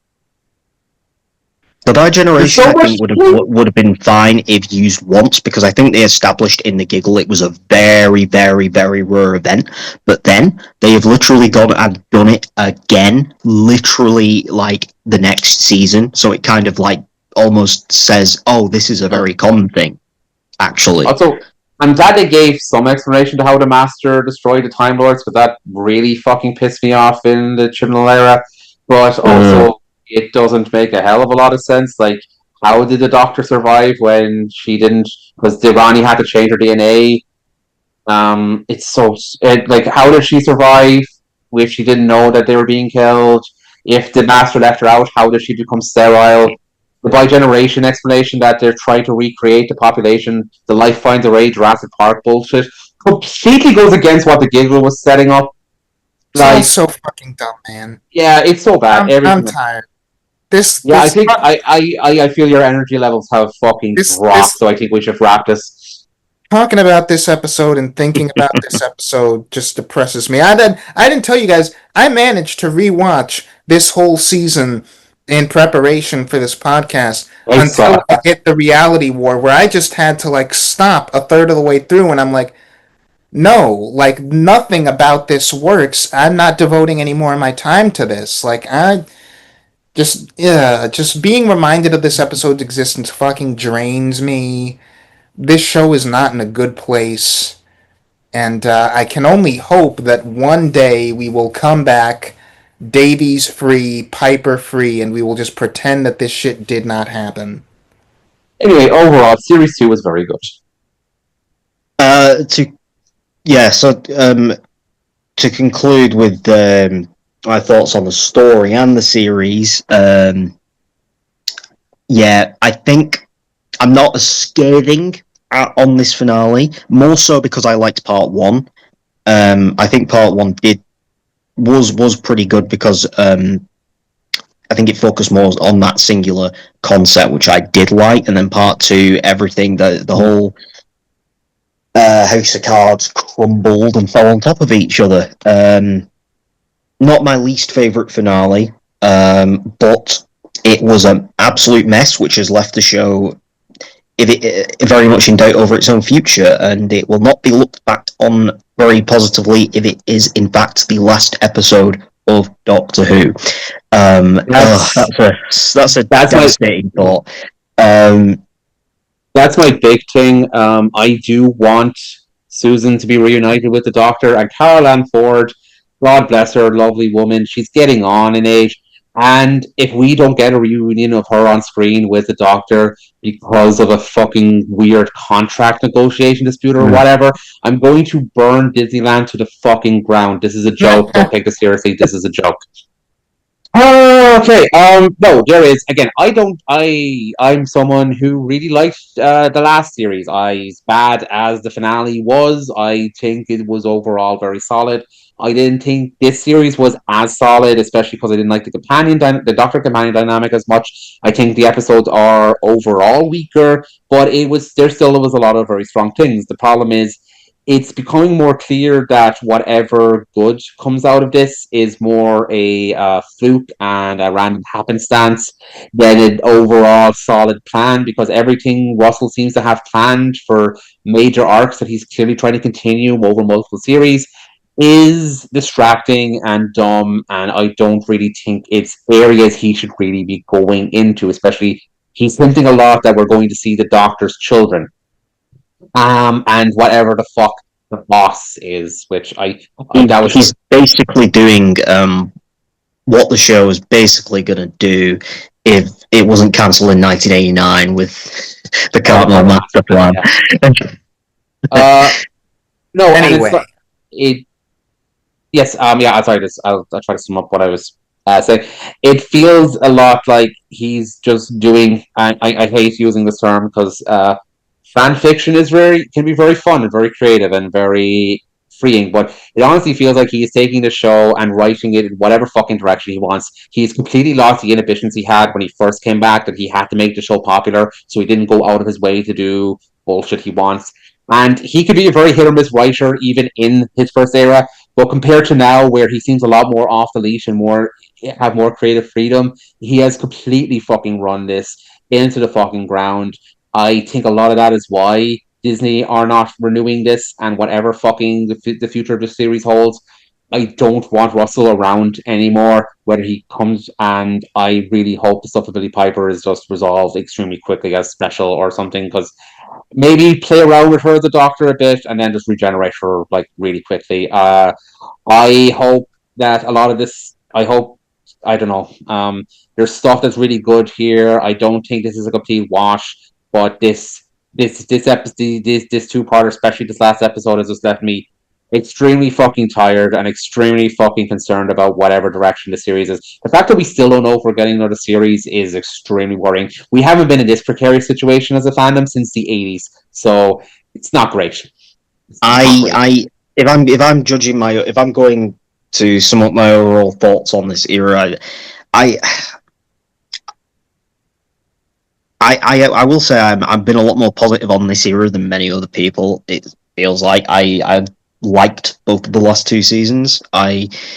In terms of we've had a lot of strong episodes, I think, and in terms of consistency of episode quality, there's been very few episodes I've outright disliked. It is more in terms of the overall creative direction. I think both series have been very similar for me, both in terms of like mostly solid in quality, not enough episodes, not enough character development, not enough diversity in writers, and not enough of a real vision for the show that is very coherent.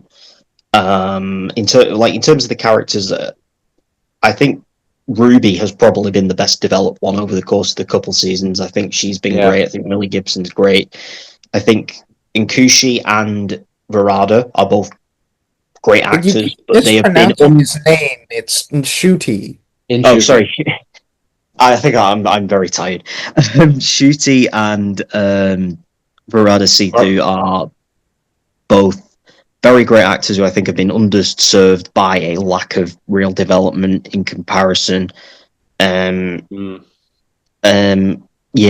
and the arcs that have been done, whether it's particularly around Mrs. Flood, which was built up across 2 seasons and delivered nothing, then leaving us with Billy a fan service ratings grabbing thing to end the show on. It really paints a bit of a bleak picture for the show going forward. I think overall, if the show is cancelled after this, the main legacy of this era will be it failed in its primary mission to reclaim people after the show's previous mistakes, maybe in the same way that the Sylvester McCoy era is viewed.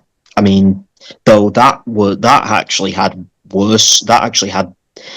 much more things going against it, since they deliberately shafted it in the ratings, whereas this one doesn't really seem to have that excuse. So even if I've enjoyed the majority of the episodes, it has failed in its main goal to keep the show going, seemingly, and that is disappointing. I will say, even with the show being up in the air, I don't think the BBC are going to outright cancel it, because it just makes them too much money now in comparison to the 80s. Like, they're already doing like that CDB spin-off. It will come back in some form. How it comes back and when it comes back is way more up in the air. All I will say is Christopher Eccleston must be very validated right now. And I saw you fuckers, by the way. I saw you fuckers who were being completely against him when that statement first came out. You all fucking using his comments now that you didn't like the episode. I fucking see you people. You know, I am a fan of Russell T Davies, but I knowing what we know about how behind the scenes went on, he is completely validated in those beliefs. Oh, I 100%. Day one, I was 100% on Chris's side. He was completely valid in how he's saying that, and he's completely valid in not wanting to come back. Actually, I was very, very upset with fans who were trying to argue against that, but I don't think that's really for the confines of this fucking podcast. Maybe another podcast. Than the fans what happened behind the scenes, because he was they weren't. So it has some good episodes, but also it sucks. This era has its strengths, but also it was a mistake. # fire Russell T Davies. I'm tired. Congratulations to you if you made it through this video.